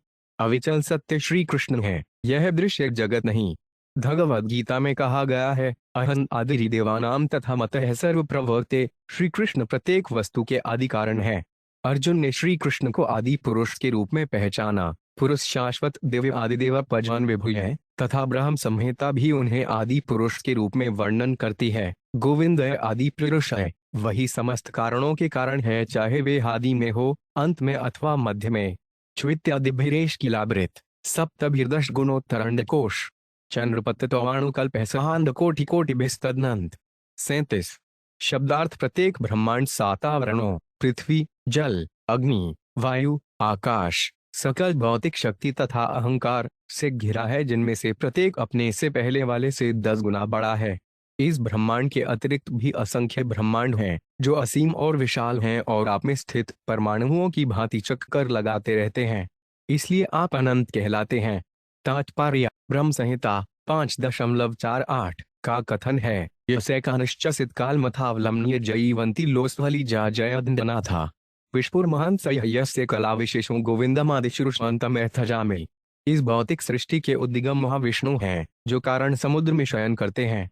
इस समुद्र में शयन करते हुए उनके निश्वास से लाखों ब्रह्मांड उत्पन्न होते हैं, और जब वे श्वास अंदर लेते हैं तो उन सब का संहार हो जाता है। यह महाविष्णु विष्णु अथवा गोविंद के अंश के भी अंश हैं। यस्य कला विशेषा, कला शब्द अंश के भी अंश का द्योतन करता है। कृष्ण अथवा गोविंद से बलराम, बलराम से संकर्षण, फिर इनसे नारायण, नारायण से द्वितीय संकर्षण जिनसे महाविष्णु, उनसे गर्भोदकशायी विष्णु और इनसे क्षीरोदकशायी विष्णु उत्पन्न है। क्षीरोदकशायी विष्णु प्रत्येक ब्रह्मांड को नियंत्रित करते हैं। इसे अनंत के अर्थ का अनुमान लग जाता है। तो फिर ईश्वर की अनंत शक्ति तथा उनके अस्तित्व के संबंध में क्या कहना। इस श्लोक में ब्रह्मांड के आवरणों का वर्णन हुआ है। सप्तभिर्दश यूणोत्तरैरंडकोश। पहला आवरण पृथ्वी का है, दूसरा जल का, तीसरा अग्नि, चौथा वायु, पांचवां आकाश, छठा सकल भौतिक शक्ति तथा सातवां अहंकार का। पृथ्वी के आवरण से प्रारंभ करके प्रत्येक अगला आवरण 10 गुना विस्तृत है। इस प्रकार हम केवल कल्पना कर सकते हैं कि प्रत्येक ब्रह्मांड कितना विशाल है। फिर ऐसे लाखों ब्रह्मांड हैं।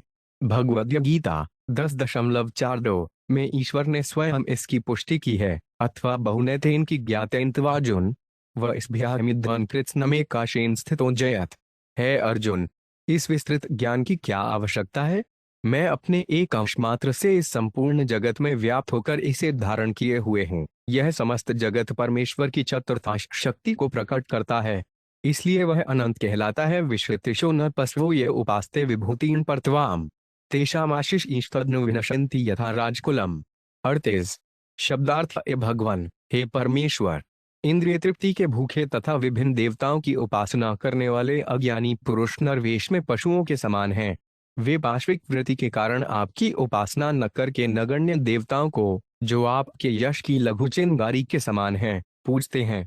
समस्त ब्रह्मांड के संहार के साथ ये देवता तथा इनसे प्राप्त आशीर्वाद उसी प्रकार विनष्ट हो जाते हैं जिस प्रकार राजा की सत्ता छिन जाने पर राजकीय अधिकारी तात्पर्य भयविदयिता 7:20 का कथन है। कामंस्तहस्तहत ज्ञाना प्रपंच देवता, जिनके मन भौतिक कामनाओं से विकृत हो चुके हैं, वे देवताओं की शरण में जाते हैं। इसी प्रकार इस श्लोक में भी देवताओं की उपासना की भर्त्सना की गई है।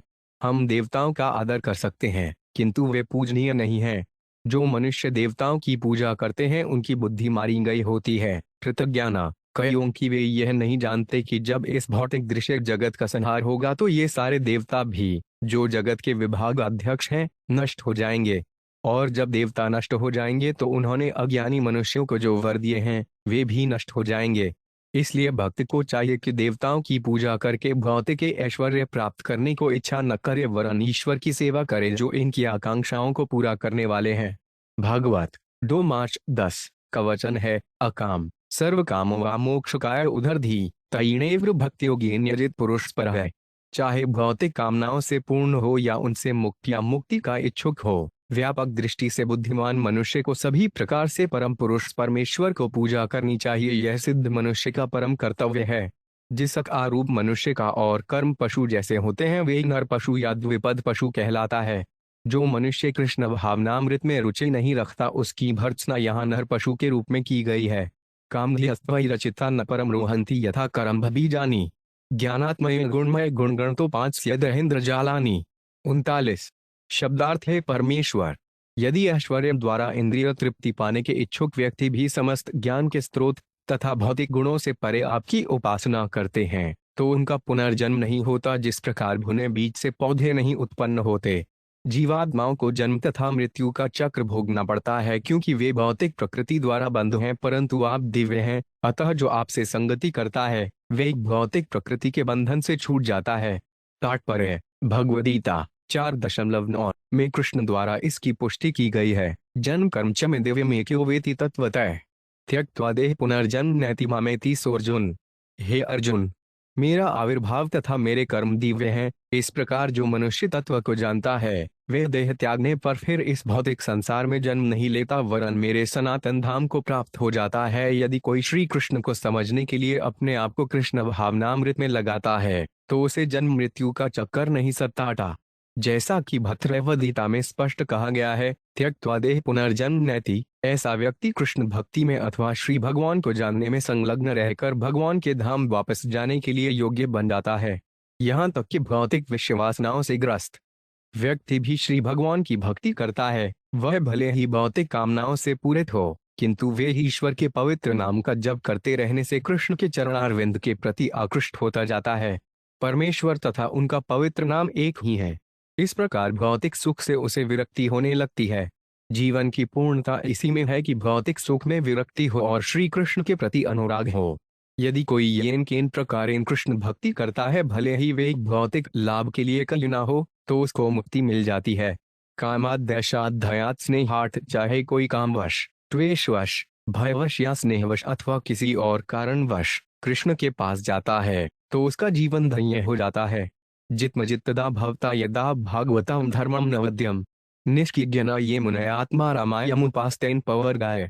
40 शब्दार्थ है अजित, जब आपने भागवत धर्म कह सुनाया जो आपके चरण अकमलों में शरण लेने के लिए अक्लुषित धार्मिक प्रणाली थी, तो वे आपकी विजय थी। आत्मतुष्ट, आत्माराम, अतुहसन के समान निष्काम व्यक्ति भौतिक कलमश से मुक्त होने के लिए आपकी उपासना करते हैं। दूसरे शब्दों में कहा जा सकता है कि वे आपके चरणारविंद की शरण प्राप्त करने के लिए भागवत धर्म को ग्रहण करते हैं। तात्पर्य: श्रील रूप गोस्वामी ने भक्त रसायन सिंध में इस प्रकार कहा है, अय्याभिलाषिता श्रियान ज्ञान कर्माचनावृतय अनुकूलन कृष्णानुशीलन भक्तिरोत्तमा। मनुष्य को चाहिए कि भगवान कृष्ण की दैवीय प्रेमा भक्ति अनुकूल होकर तथा बिना किसी भौतिक लाभ या सकाम कर्म करके या मानसिक चिंतन के माध्यम से लाभ प्राप्त करने की इच्छा से करे। यह शुद्ध भक्ति कहलाती है। नारद प्रश्नोत्तर में भी कहा गया है, सर्वोपाधि विनिर्षुप तत्परत्वेन निर्मलम ऋषिकेन सेवन भक्ति रुचियते। मनुष्य को समस्त उपाधियों तथा कल्मशों से रहित होना चाहिए।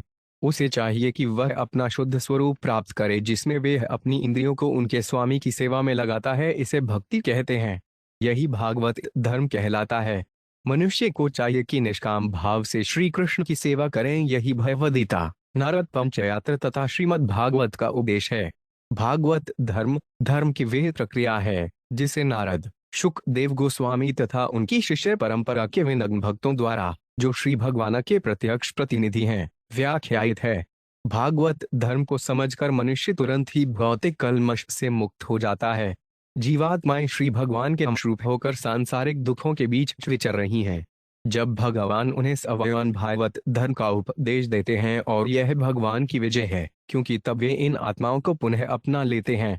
भागवत धर्म का अनुयायी भक्त श्री भगवान का अत्यंत कृतज्ञ रहता है। वह भागवत धर्म से युक्त तथा उससे रहित जीवन के अंतर को समझता है। श्री कृष्ण की भक्ति ग्रहण करना और पतित आत्माओं को कृष्ण भावनामृत में लगाना भगवान कृष्ण की विजय है। सवे प्रिंसा परो धर्मो यतो थक्तिर्धोक्षजे अहदुक्य वृत्त्यहता यत्मा सुप्रसिदाति।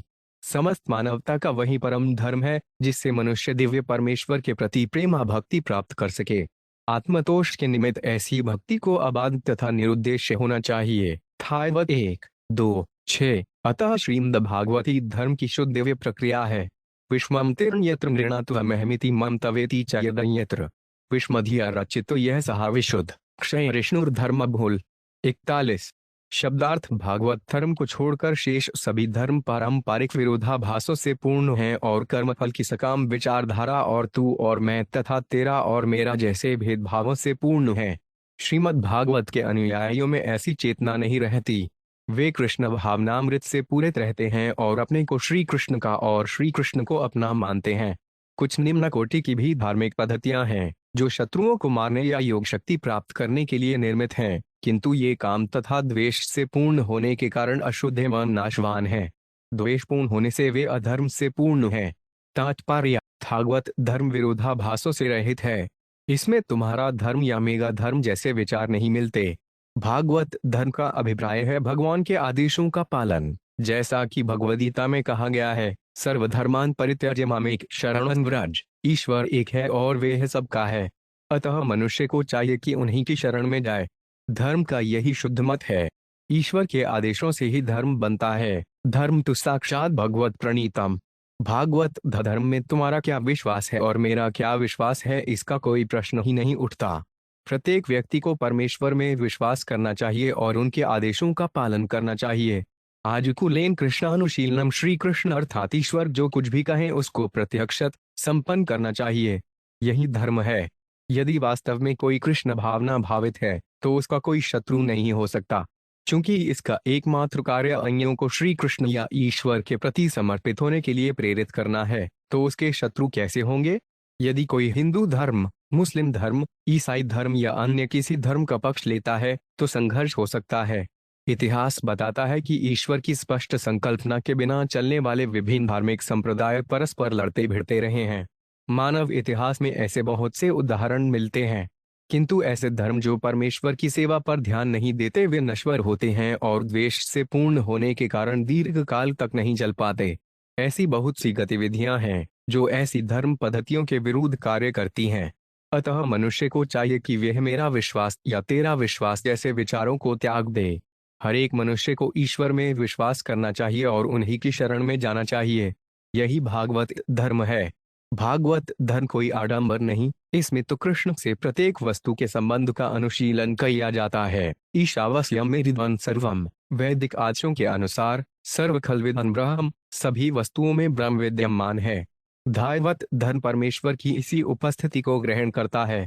वह इस संसार की प्रत्येक वस्तु को मिथ्या नहीं मानता, चूंकि प्रत्येक वस्तु परम से उद्भूत है, अतः प्रत्येक वस्तु का ईश्वर की सेवा में कुछ न कुछ उपयोग है। उदाहरणार्थ, इस समय हम माइक्रोफोन में बोलकर लिखा रहे हैं और उसका श्रुत लेखन मशीन पर अंकन होता जा रहा है। इस प्रकार हमें ज्ञात हो रहा है कि मशीन भी इस प्रकार परब्रह्म से संबंधित हो सकती है, चूंकि हम इसका उपयोग भगवान की सेवा के लिए कर रहे हैं, अतः यह ब्रह्म है। सर्व खल विद ब्रह्म का यही अर्थ है। प्रत्येक वस्तु इसलिए ब्रह्म है क्योंकि वे भगवान की सेवा के कार्य में आ सकती है। कुछ भी मिथ्या नहीं, सभी कुछ सत्य है। भागवत धर्म को सब धर्मों में सर्वोत्कृष्ट कहा जाता है क्योंकि इसके अनुयायी किसी के प्रति द्वेष भाव नहीं रखते। शुद्ध भागवत अर्थात शुद्ध भक्त किसी द्वेष के बिना सबों को कृष्ण भावनामृत आंदोलन में सम्मिलित होने के लिए आमंत्रित करते हैं। इस प्रकार भक्त ठीक श्री भगवान की तरह होता है।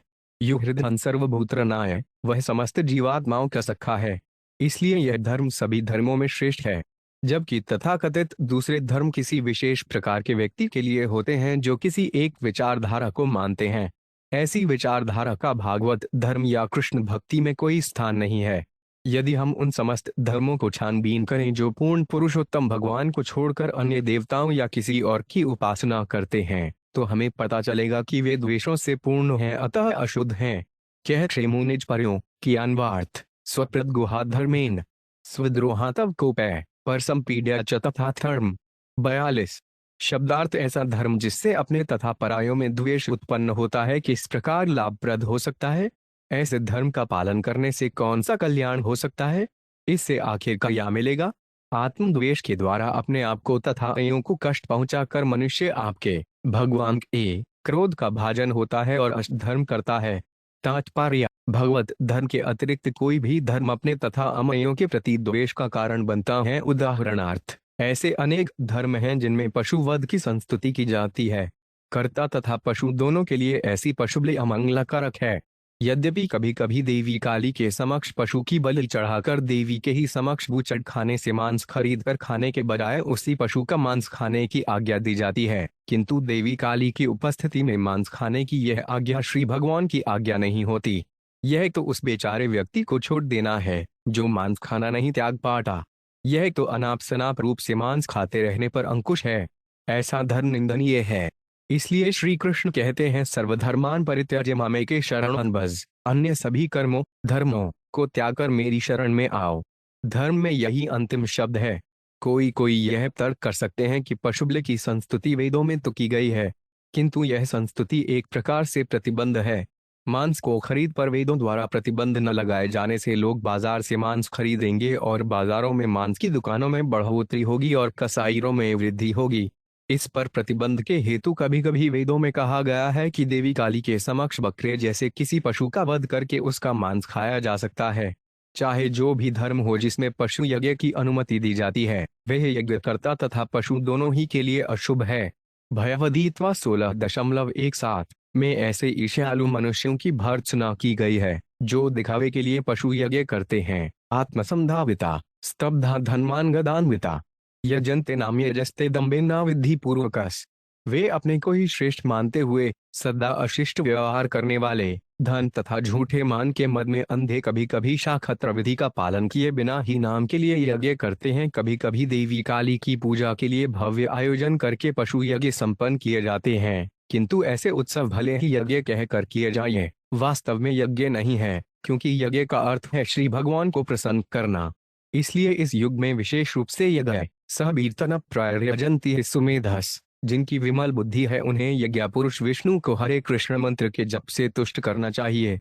किंतु श्री भगवान द्वारा द्वेषपूर्ण व्यक्तियों की भर्त्सना निम्नविध की जाती है, यथा भयवदीता 16.1-5 अहंकार बल दर्प क्रोधं समृता मामात्मवृद्धिहेव प्रतिबंतो 5 भयूयिका तान्हे द्विषत् क्रूरान संसारे दुनरादसान कृपा मिर्जस्म शुभथान आयुरीश्वेव योनिवो। असुर मिथ्या अहंकार, बल, घमंड, काम तथा क्रोध में मोहग्रस्त होकर उन श्री भगवान से द्वेष करता है जो उसके अपने तथा अन्यों के शरीरों में स्थित हैं, और इस प्रकार असली धर्म की निंदा करता है। जो द्वेषपूर्ण तथा दुराचारी हैं और जो मनुष्यों में अधम हैं, उन्हें मैं भवसागर में निरंतर आसुरी योनियों में डालता हूँ। भगवान ऐसे पुरुषों की भर्त्सना करते हैं जैसा कि तव को भय शब्दों से प्रकट है। हत्या करने वाला पुरुष अपने आप से तथा मारे गए व्यक्ति से ईर्ष्या करता है, क्योंकि हत्या करने का परिणाम यह होता है कि वह पकड़ा जाएगा और शूली पर चढ़ाया जाएगा। भले ही कोई मनुष्य निर्मित राज्य के नियमों को अवज्ञा करके मृत्युदंड से अपने को बचा ले, किंतु वे ईश्वरीय नियमों से नहीं बच सकता। किसी भी पशु का हंता अगले जीवन में उसी पशु द्वारा मारा जाएगा। यही प्रकृति का नियम है। मनुष्य को भगवान के आदेशों का पालन करना ही चाहिए। सर्वधर्मान परित्यज्य मामेक शरण ब्रज। यदि कोई किसी अन्य तथाकथित धर्म का पालन करता है तो श्री भगवान उसे डॉलर अनेक प्रकार से दंडित करते हैं। इस प्रकार यदि कोई कल्पित धर्म का पालन करता है तो वे न केवल अमयों के प्रति ईर्ष्या करता है, वरन अपने आप से भी करता है।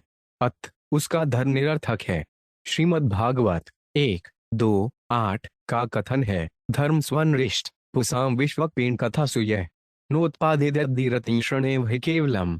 यदि परमेश्वर के संदेश के प्रति आकर्षण उत्पन्न करने में अक्षम रहे तो चाहे जिस वृत्ति के पुरुष द्वारा धर्म कर्तव्य किया जाए वे धर्म निरर्थक श्रम के सदृश हैं। ऐसा धर्म जो कृष्ण भक्ति उत्पन्न न कर सके, समय तथा श्रम का अपव्यय मात्र है।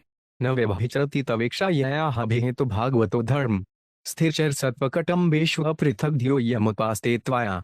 43 शब्दार्थ है, भगवान जीवन के महदुद्देश्य से विचलित न होने वाले आपके दृष्टिकोण के अनुसार मनुष्य का वृत्तिप्रक धर्म श्रीमद् भागवत तथा भगवद गीता में उपदिष्ट होना है। जो मनुष्य आपके आदेशानुसार इस धर्म का पालन करते हैं, जड़ तथा चेतन समस्त जीवात्माओं को सम्मान मानते हैं और किसी को उच्च तथा निम्न नहीं मानते हैं, वे आर्य कहलाते हैं। ऐसे आर्य आपकी अर्थात पूर्ण पुरुषोत्तम भगवान की उपासना करते हैं। तात्पर्य, भागवत धर्म तथा कृष्ण कथा एक ही है। श्री चैतन्य महाप्रभु चाहते थे कि प्रत्येक व्यक्ति गुरुवार बनकर भगवद गीता, श्रीमद् भागवत, अन्य वेदांत सूत्र तथा इसी प्रकार के वैदिक ग्रंथों से सर्वत्र श्री कृष्ण के उपदेशों का प्रचार करें। सभ्यता में अग्रणी आर्य लोग भागवत धर्म का पालन करते हैं। 5 वर्ष का एक बालक होते हुए भी प्रहमद महाराज ने कहा, भागवत 7:6-1 कौमार आदृत प्राग्य धर्मान भायवता नहीं दौर्लभपान जन्म तदप्य ध्रुव मर्थदय। प्रहलाद महाराज अपने सहपाठियों को भागवत धर्म का उपदेश उस समय देते जब कक्षा में अध्यापक के अनुपस्थित होने से उन्हें अवसर मिल जाता। उनका कथन है कि जीवन की आरंभ होते ही बच्चों को 5 वर्ष की आयु से ही भागवत धर्म की शिक्षा दी जानी चाहिए, क्योंकि यह मनुष्य देह जो अत्यंत दुर्लभ है इस विषय को समझने के लिए है। भागवत धर्म का अभिप्राय है श्री भगवान के आदेशानुसार जीवन बिताना। भगवद्गीता में हम देखते हैं कि परमेश्वर ने मानव समाज को 4 सामाजिक विभागों में नियोजित किया है। ये हैं ब्राह्मण, क्षत्रिय, वैश्य तथा शूद्र। पुनः पुराणों तथा अन्य वैदिक ग्रंथों में भी 4 आश्रम वर्णित हैं, जो आध्यात्मिक जीवन के विभाग हैं। अत भागवत धर्म का अर्थ है 4 प्रकार के सामाजिक तथा आध्यात्मिक विभागों का वर्णाश्रम धर्म। मानव समाज के वे सभी सदस्य जो भागवत धर्म का कठोरता से पालन करते हैं तथा श्री भगवान के उपदेशों के अनुसार जीवन यापन करते हैं, आर्य कहलाते हैं। ऐसे आया की सभ्यता जो भगवान के उपदेशों का कठोरता से पालन करते हैं और इनसे कभी विचलित नहीं होते, पूर्ण है। ऐसे सभ्य मनुष्य वृक्षों, पशुओं, मनुष्यों तथा अन्य जीवात्माओं में कोई भेदभाव नहीं रखते। पंडिता, समदर्शन, कृष्ण भावनामृत में पूर्णत सुशिक्षित होने से वे प्राणियों को संभाव से देखते हैं। आर्यजन एक छोटे से पौधे तक को वृथा नहीं काटते, बड़े बड़े वृक्षों को इंद्रिय तृप्ति हेतु काटने की बात तो दूर रही, इस समय संपूर्ण विश्व में हत्या का बोलबाला है। मनुष्य इंद्रिय तृप्ति के हेतु वृक्षों की, पशुओं की, यहाँ तक कि मनुष्यों की भी हत्या करते हैं, किंतु यह आर्य सभ्यता नहीं है। जैसा कि यहाँ कहा गया है, स्थिर चर सत्वकदम पुत्र है। अपृथ्व्युदय शब्द बताता है कि आर्य लोग जीव की उच्च तथा निम्न कोटियों में भेदभाव नहीं रखते हैं। समस्त प्रकार के जीवों की रक्षा होनी चाहिए। सभी जीवों को जीने का अधिकार है, चाहे वे पशु हों या पौधे। आर्य सभ्यता का यही मूल सिद्धांत है। निम्न जीवों के अतिरिक्त जितने भी जीव मानवीय सभ्यता को प्राप्त हो चुके हैं उन्हें ब्राह्मण, क्षत्रिय, वैश्य तथा शूद्र के समाज में विभाजित करना चाहिए। ब्राह्मणों को चाहिए कि वे भगवद गीता तथा अन्य वैदिक ग्रंथों में वर्णित श्री भगवान के उपदेशों का पालन करें, जिसके लिए गुण तथा कर्म को आधार बनाना चाहिए। इसे यूं भी कह सकते हैं कि मनुष्य को ब्राह्मण, क्षत्रिय, वैश्य तथा शूद्र के गुण अर्जित कर रखे तदनुसार कर्म करना चाहिए। इसी सभ्यता को आर्यों ने ग्रहण किया है। उन्होंने ऐसा क्यों किया है? क्योंकि वे श्री कृष्ण को प्रसन्न रखने के इच्छुक हैं। यही परिपूर्ण सभ्यता है। आयोजन न तो कृष्ण के उपदेशों से विपथ होते हैं और न उन्हें श्री कृष्ण के संबंध में किसी प्रकार का संदेह है, किंतु जो अनार्य तथा अन्य आसुरी लोग हैं वे भगवद गीता तथा और श्रीमद् भागवत के उपदेशों का पालन नहीं करते।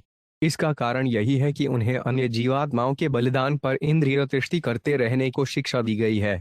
नून प्रमतः कुरुते विकर्म, ढंग का एकमात्र कार्य इंद्रिय तृप्ति के हेतु सभी प्रकार की वर्जित गतिविधियां करना है। यद इरिदिया प्रीत्या ऐनोति, अपनी इंद्रियों की तृष्टि करने के इच्छुक होने से वे इस प्रकार विचलित होते हैं। उनके न तो कोई अन्य कार्य होता है न अभिलाषा रहती है।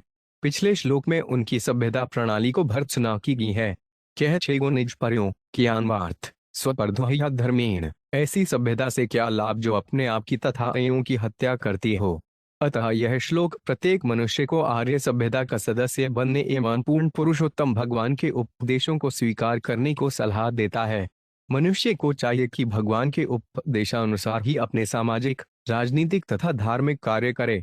श्री कृष्ण द्वारा इच्छित समाज की स्थापना करने के प्रयास हेतु हम कृष्ण भावनामृत आंदोलन का प्रसार कर रहे हैं। कृष्ण भावनामृत का यही अभिप्राय है, इसलिए हम भगवद गीता को यथारूप में प्रस्तुत कर रहे हैं और समस्त प्रकार के मनोरथों को पास नहीं फटकने देते।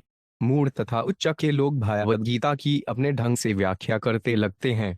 जब श्री कृष्ण कहते हैं मन्यना भव मद्भक्तो मद्माजी मां नमस्कुरु, अर्थात सदैव मेरा स्मरण करो, मेरे भक्त बनो, मेरी पूजा करो और मुझे ही नमस्कार करो, तो उनकी टीका है हमें जिनकी शरण में जाना है वे कृष्ण नहीं।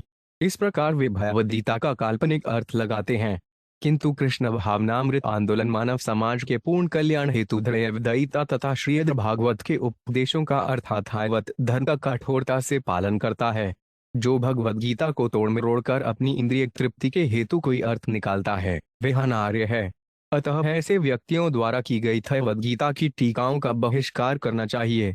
मनुष्य को चाहिए कि यथारूप में भगवद गीता का पालन करे। श्री कृष्ण भगवान दैत्रा 7 जून 12 में कहते हैं ये तृतीय सर्वाणी कर्माणि सैसनयस्य मत्परा अननेनाव योगेन महान ध्यायन्त उपास्ते तेषां हं समुद्धरता मृत्युयं सागरात् भवामि न चेत् पार्थ मया वेशित व्यवसाय।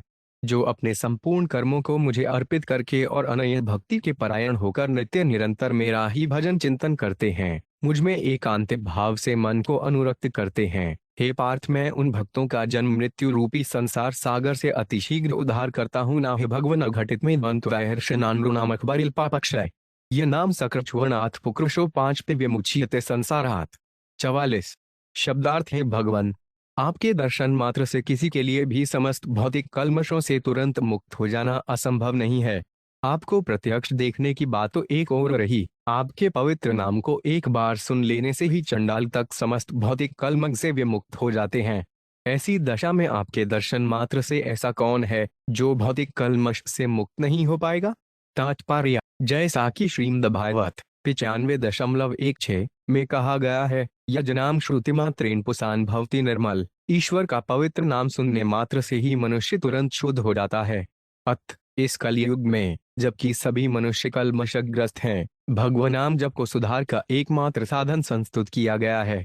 हरेनम हरेन्मेव केवलय कली नास्तेव नास्ते एव नास्तेव गतिरण्यथा। कलह तथा छल छद्मा के इस युग में उद्धार का एकमात्र साधन भगवान के पवित्र नाम का जप है। इसका कोई अन्य साधन नहीं है, कोई अन्य साधन नहीं, कोई अन्य साधन नहीं है। बृहनारदीय पुराण 500 वर्ष पूर्व चैतन्य महाप्रभु ने पवित्र नाम के इस जप का सूत्रपात किया और हम कृष्ण भावनामृत आंदोलन के माध्यम से अब यह देख रहे हैं कि निम्न श्रेणी के व्यक्ति भगवान के पवित्र नाम को सुनने मात्र से ही समस्त पाप कर्मों से छुटकारा पा रहे हैं। यह संसार पाप कर्मों का परिणाम है। इस संसार का प्रत्येक व्यक्ति धिकारणीय है, तो भी जिस प्रकार कैदियों को भिन्न भिन्न श्रेणियां होती हैं उसी प्रकार मनुष्यों की भी विभिन्न श्रेणियां हैं। वे जीवन की समस्त अवस्थाओं में दुख भोग रहे हैं। सांसारिक दुखों को रोकने के लिए हरे कृष्ण सठ आंदोलन को या कृष्ण भावनामृत के जीवन को अपनाना चाहिए। यहाँ पर कहा गया है यज्ञाम सकृच्छुवनाथ, श्री भगवान का पवित्र नाम इतना शक्तिमान है कि अपराध रहित होकर एक बार भी सुनने पर नीच मनुष्य भी पवित्र हो सकते हैं। किरात हूर्णांश पुलिन पुल का गया, ऐसे मनुष्य जो चंडाल कहलाते हैं वे शूद्रों से भी नीच हैं, किंतु वे भी पवित्र नाम के श्रवण मात्र से पवित्र किए जा सकते हैं। हम अपनी वर्तमान स्थिति में भगवान को मंदिरों में श्री विग्रह रूप में प्रत्यक्ष देख सकते हैं। भगवान के साक्षात दर्शन को तो बात ही गया। भगवान का श्री विग्रह परमेश्वर से भिन्न नहीं। क्योंकि भगवान हमारे वर्तमान मोहग्रस्त नेत्रों से नहीं दिखाई पड़ते, इसलिए उन्होंने हमारे समक्ष ऐसे रूप में उपस्थित होना स्वीकार किया है जिसे हम देख सकें। अतः मंदिर में स्थित श्री विग्रह को भौतिक नहीं समझना चाहिए। श्री विग्रह को भोजन भेंट करके तथा उसे अलंकृत करके उसकी सेवा करने से मनुष्य को वही फल प्राप्त होता है जो वैकुंठ में साक्षात भगवान की सेवा से प्राप्त होता है। अथ भगवान वयम धुना त्वदवलोक प्रिमृष्ठाश्रमला सुरेशना कथिता तावकेन कथमय था भवती। 45। शब्दार्थ अतः है भगवान, आपके दर्शन मात्र मेरे समस्त पापक्रमों के कल्मश एवं भौतिक आसक्ति तथा कामासक्त विषयों के फल, जिनसे मेरा मन तथा अंतःस्थल पूरे था, सदा सर्वदा के लिए धो दिए हैं। जो कुछ नारद मुनि ने भविष्यवाणी की है वे अन्यथा नहीं हो सकता। दूसरे शब्दों में, नारद मुनि के द्वारा शिक्षित किए जाने के कारण ही मुझे आपका सानिध्य प्राप्त हो सका है। तात्पर्य, यही पूर्ण विधि की प्रक्रिया है। मनुष्य को चाहिए कि वह नारद, व्यास तथा असित जैसे विद्वानों से शिक्षा ग्रहण करें और उनके सिद्धांतों का पालन करें, तभी उसे अपने ही नेत्रों से पूर्ण पुरुषोत्तम भगवान के दर्शन हो सकेंगे। इसके लिए केवल अभ्यास चाहिए। अतः वै कृष्ण नामादि न भवेद ग्रामयण इब्धीय। हम अपने कुंड नेत्रों तथा अन्य इंद्रियों से श्री भगवान को नहीं देख सकते, किंतु यदि विद्वानों के उपदेशों के अनुसार अपनी इंद्रियों को भगवान की सेवा में लगाते हैं तो हम उनका दर्शन कर सकेंगे। श्री भगवान का दर्शन करते ही निश्चय रूप से अंतस्थल के समस्त पाप हल कट जाते हैं। विदित्मनंत समस्तांत जगदात्मनो जनरिहाचरितम विज्ञाप्यन परम गुरो के सवितुरिव खद्योते। 46। शब्दार्थ है अनंत भगवान।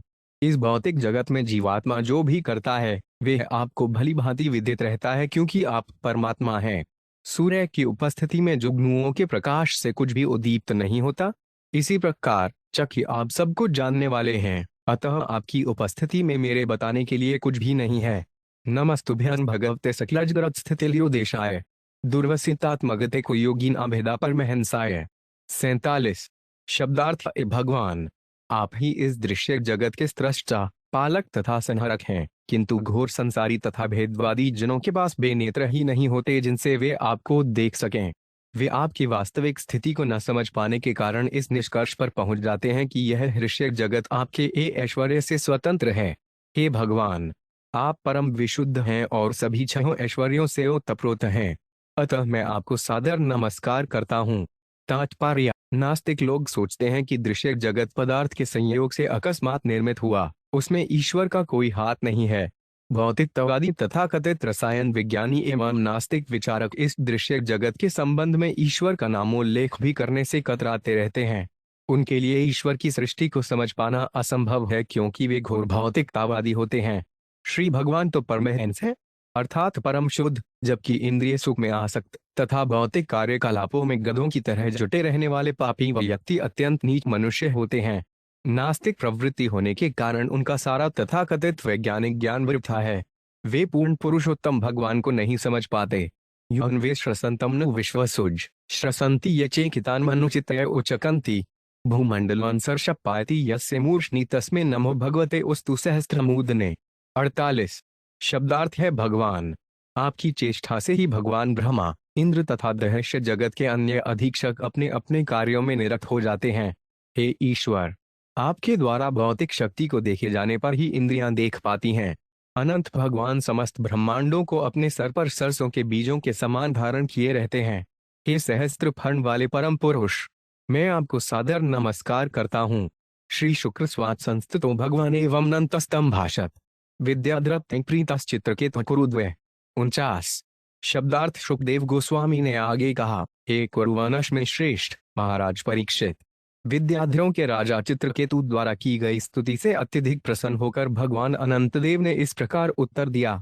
श्री भगवान वाचेनार्दाडिरोभ्यांति व्याहतान्मेढनुशासनम संसिद्धो उसित्या राजन विद्या दर्शनाच में। 50। शब्दार्थ भगवान अनंत देव ने इस प्रकार उत्तर दिया, हे राजन, परम साधु नारद तथा अंगिरा द्वारा मेरे संबंध में दिए गए उपदेशों को अंगीकार करने के फलस्वरूप तुम दिव्य ज्ञान से भली भांति अवगत हो चुके हो।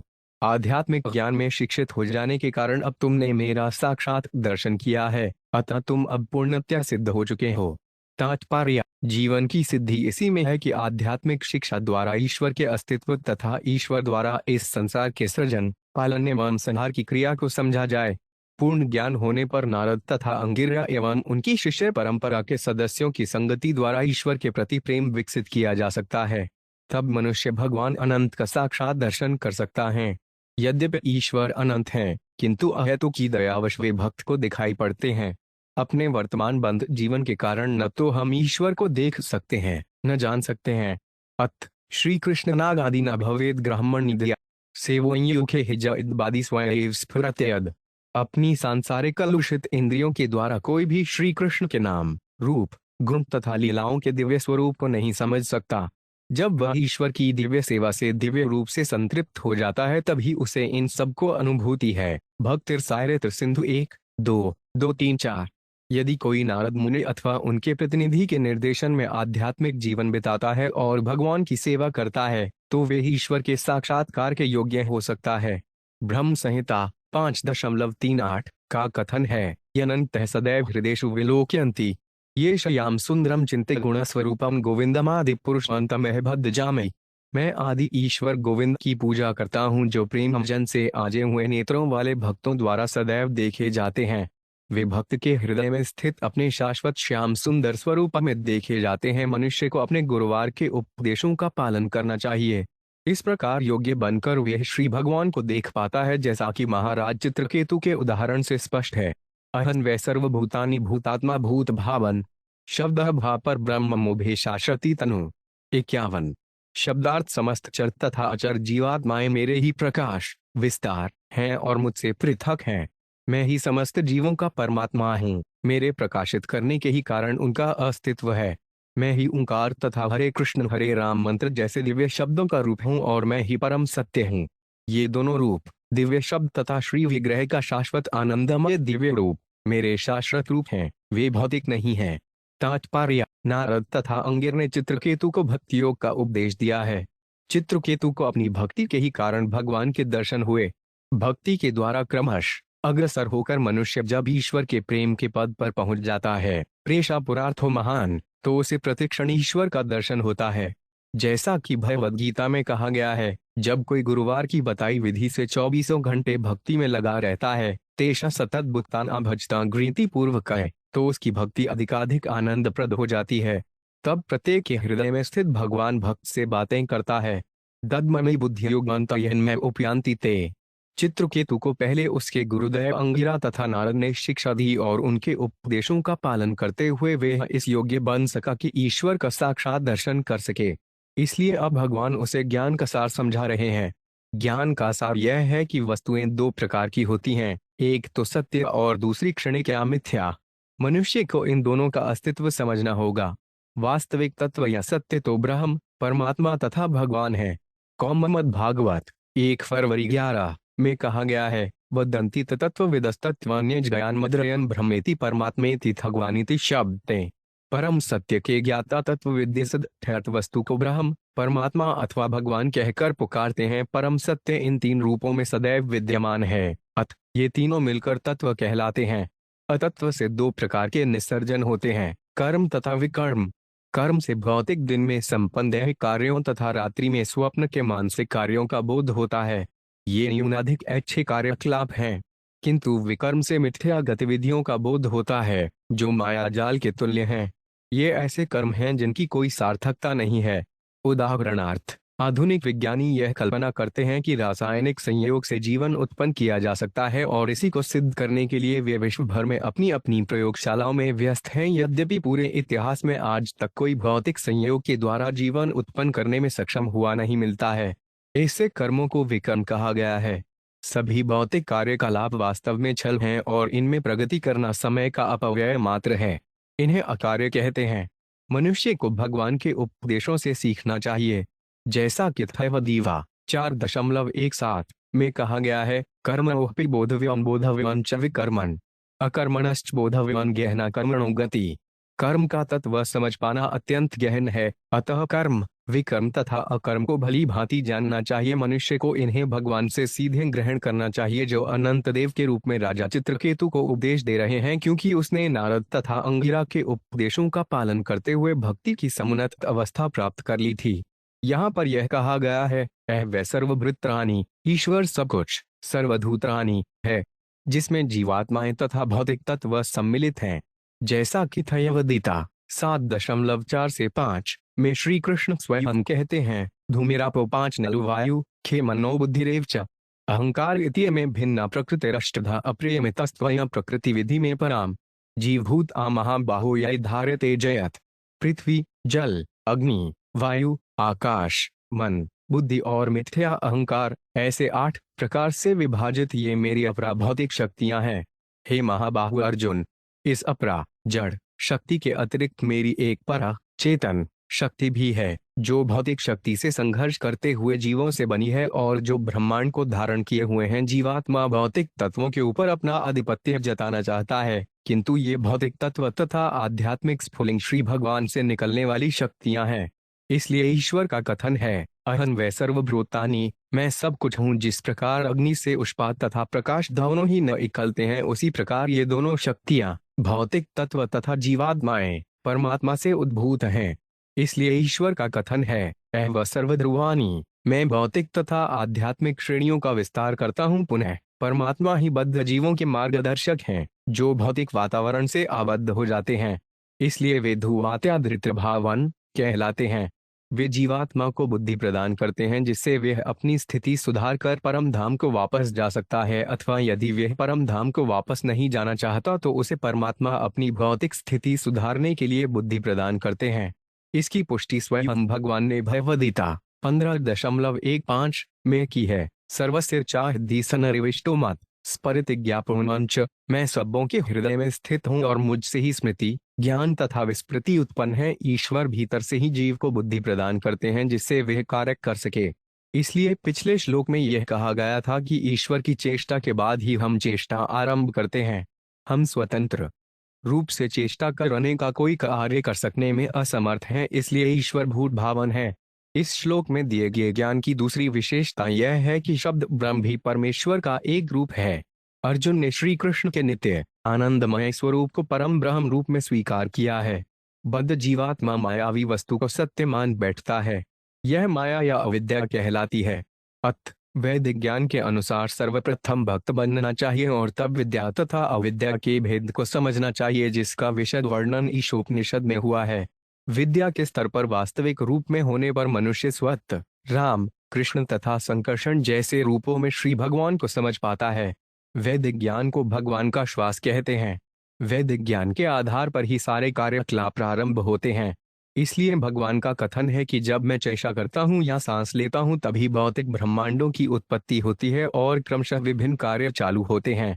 भगवद गीता में ईश्वर का कथन है, प्रणव सर्ववेद ए, मैं समस्त मंत्रों में 3 शब्द हूँ। वैदिक ज्ञान दिव्य शब्द ध्वनि प्रणव या ओंकार से प्रारंभ होती है। हरे कृष्ण कृष्ण कृष्ण हरे हरे, हरे राम रास रास हरे हरे भी वे दिव्य ध्वनि शब्द है। अभिनत्वान नाम नामिनो, ईश्वर के पवित्र नाम तथा स्वयं ईश्वर में कोई अंतर नहीं है। लोके विततमात्मानं लोक चात्मनि संततम उभयम च मया व्याप्तं मयि च वो कृतम। 52 शब्दार्थबद्ध जीव इस भौतिक जगत में, जिसे वह सुख के साधनों से भरा हुआ समझता है, यह सोचकर विस्तार करता है कि वही इस जगत का भोक्ता है। इसी प्रकार यह भौतिक जगत जीवात्मा के सुख के साधन स्वरूप विस्तार करता है। इस प्रकार दोनों ही विस्तार करते हैं, किंतु दोनों ही मेरी शक्तियां होने के कारण मुझसे युक्त हैं। परमेश्वर होने के कारण मैं इन फलों का कारण हूँ और मनुष्य को यह जानना चाहिए कि ये दोनों ही मुझ में व्याप्त हैं। तात्पर्य, मायावादी दर्शन सभी वस्तुओं को गुण की दृष्टि से श्री भगवान या परब्रह्म के तुल्य मानता है, फलतः प्रत्येक वस्तु को प्रयोजनीय समझता है। मायावाद को इस खतरनाक सिद्धांत के कारण सामान्य लोग नास्तिकता की ओर प्रवृत्त हुए हैं। इस सिद्धांत के बल पर व्यक्ति अपने को ईश्वर समझता है, जो सत्य नहीं है। जैसा कि भगवद गीता में कहा गया है, मायावत्मिदं सर्वजगद व्यक्तमूर्तिग, की वास्तविकता तो यह है कि समस्त दृश्य जगत परमेश्वर की शक्तियों का प्रसार है। ये शक्तियां भौतिक तत्वों तथा जीवात्माओं के रूप में प्रकट होती हैं। जीवात्माएं ब्रह्मवश यह मान बैठती हैं कि भौतिक तत्व उनके भोग के साधन हैं और वे अपने को उनका भोक्ता मान बैठती हैं। किंतु इनमें से कोई भी स्वतंत्र नहीं, ये दोनों भगवान की शक्तियां हैं। इनका मूल कारण श्री भगवान ही है। यद्यपि ईश्वर की शक्तियों का प्रसार ही यह मूल कारण है, किंतु इससे यह नहीं समझ लेना चाहिए कि ईश्वर ने स्वयं का विभिन्न प्रकार से विस्तार किया है। मायावादियों के सिद्धांत की भर्त्सना करते हुए गीता में भगवान का कथन है, मत्स्थानि सर्वभूतानि न चाहते व्यवस्थित है, सभी जीव मुझ में स्थित हैं किंतु मैं उनमें नहीं हूँ। प्रत्येक वस्तु उन्हीं पर आश्रित है और उनकी शक्तियों का विस्तार मात्र है, किंतु इसका यह अभिप्राय कदापि नहीं कि सारी वस्तुएं उन्हीं के समान पूजनीय हैं। भौतिक विस्तार तो क्षणिक है, जबकि ईश्वर क्षणिक नहीं है। जीवात्माएं ईश्वर के अंश हैं, किंतु वे स्वयं ईश्वर नहीं हैं। इस जगत में जीवात्माएं अकल्पनीय नहीं है, किंतु ईश्वर तो है। अत यह सिद्धांत कि ईश्वर की शक्तियां उन्हीं के विस्तार होने के कारण ईश्वर के ही समान हैं, भ्रामक है। यथा सुषुप्त पुरुषों विश्व पश्यति चाट्मनि, आत्मान में एक देश स्थान मन्यते स्वप्न उत्थित। 53 एवं जागरणादि निर्जीव स्थानानि चात्मन माया मात्राणि विज्ञात दृष्टारवन पर स्मरेट।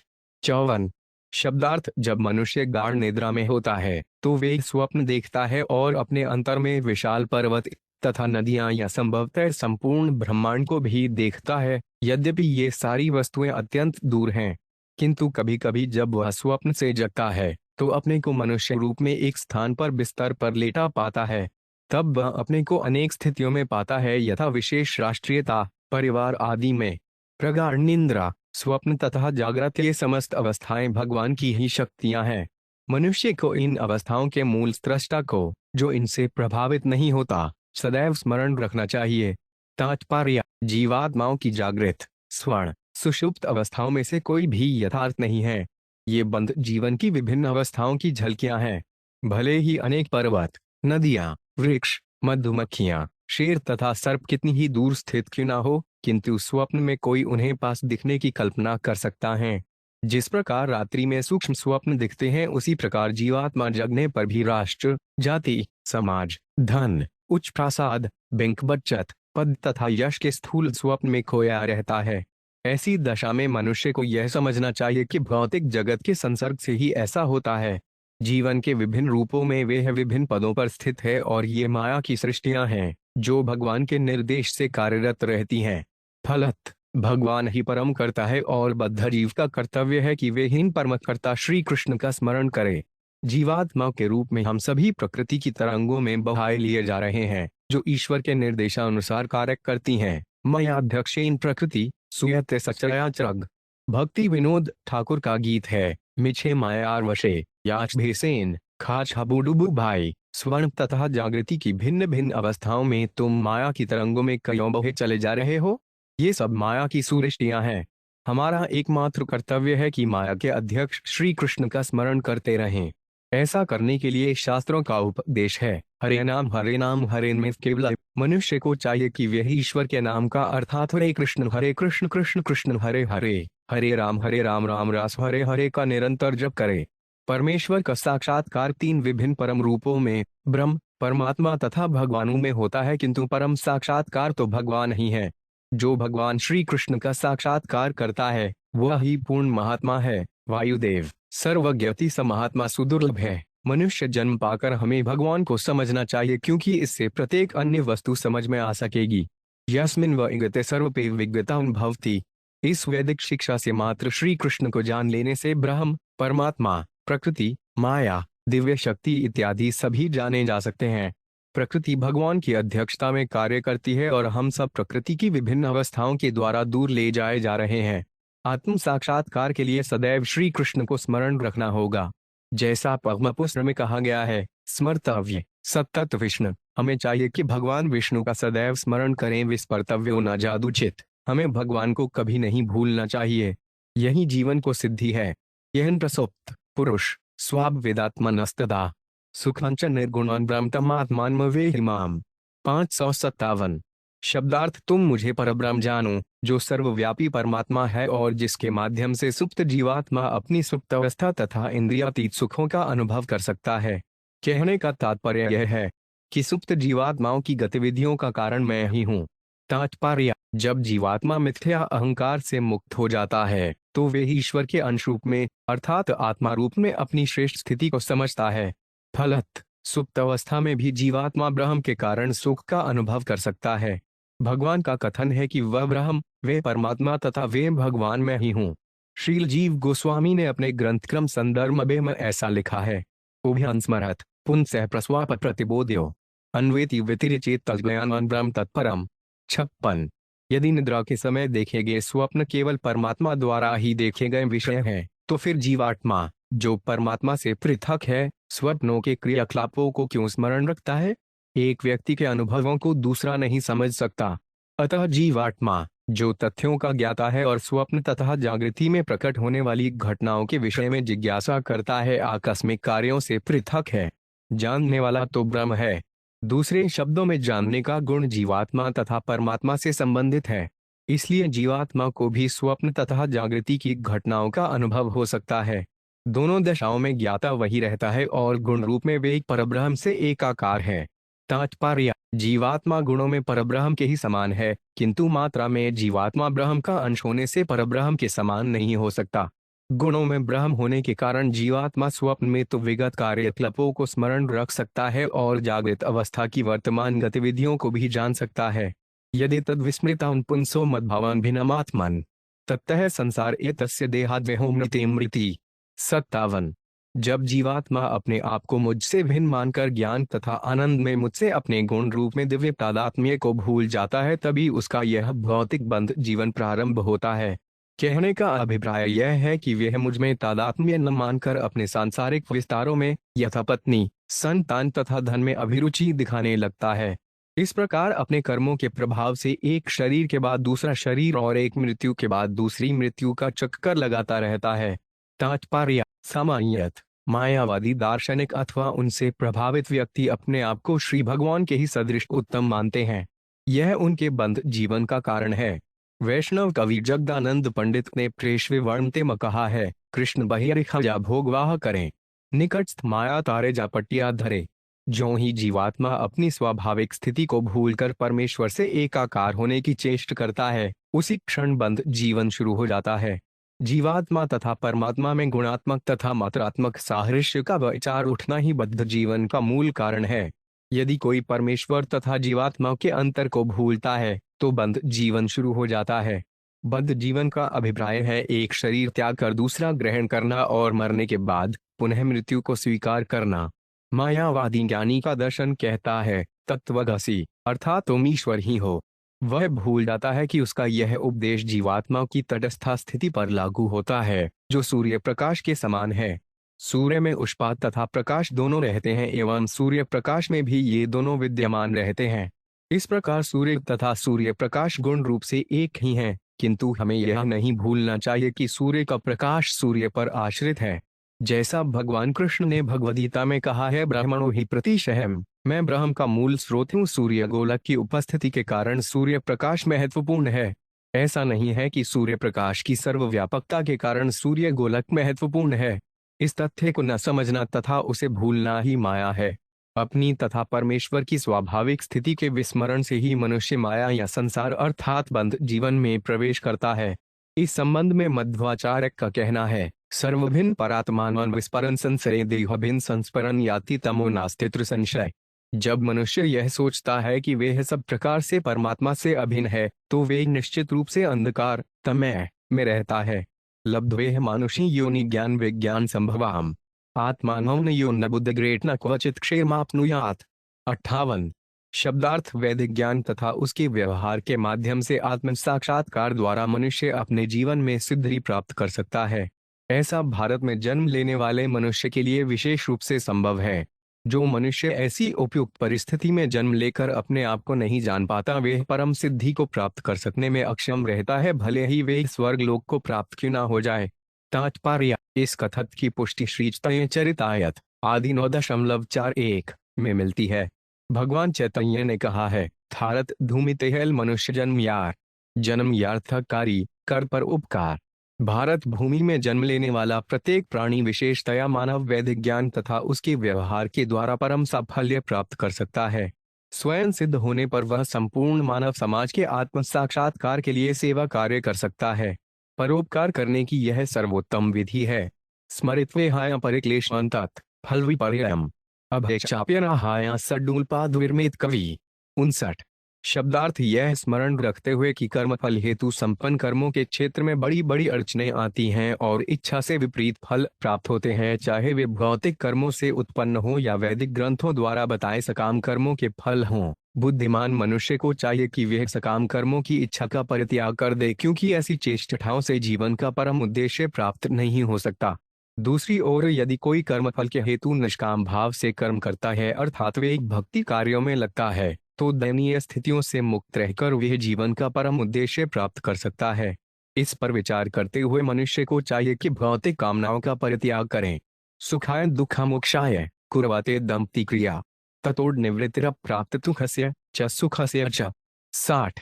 शब्दार्थ पुरुष तथा स्त्री जैसे दंपत्ति के रूप में कई प्रकार से पारस्परिक सहयोग करके सुख प्राप्त करने तथा दुख को कम करने के लिए कई प्रकार से योजना बनाते हैं, किंतु कामनाओं से पूर्ण होने के कारण उनके कर्मों से न तो कभी सुख प्राप्त होता है और न दुख में कमी आती है, उल्टे ये भारी दुख के कारण बनते हैं।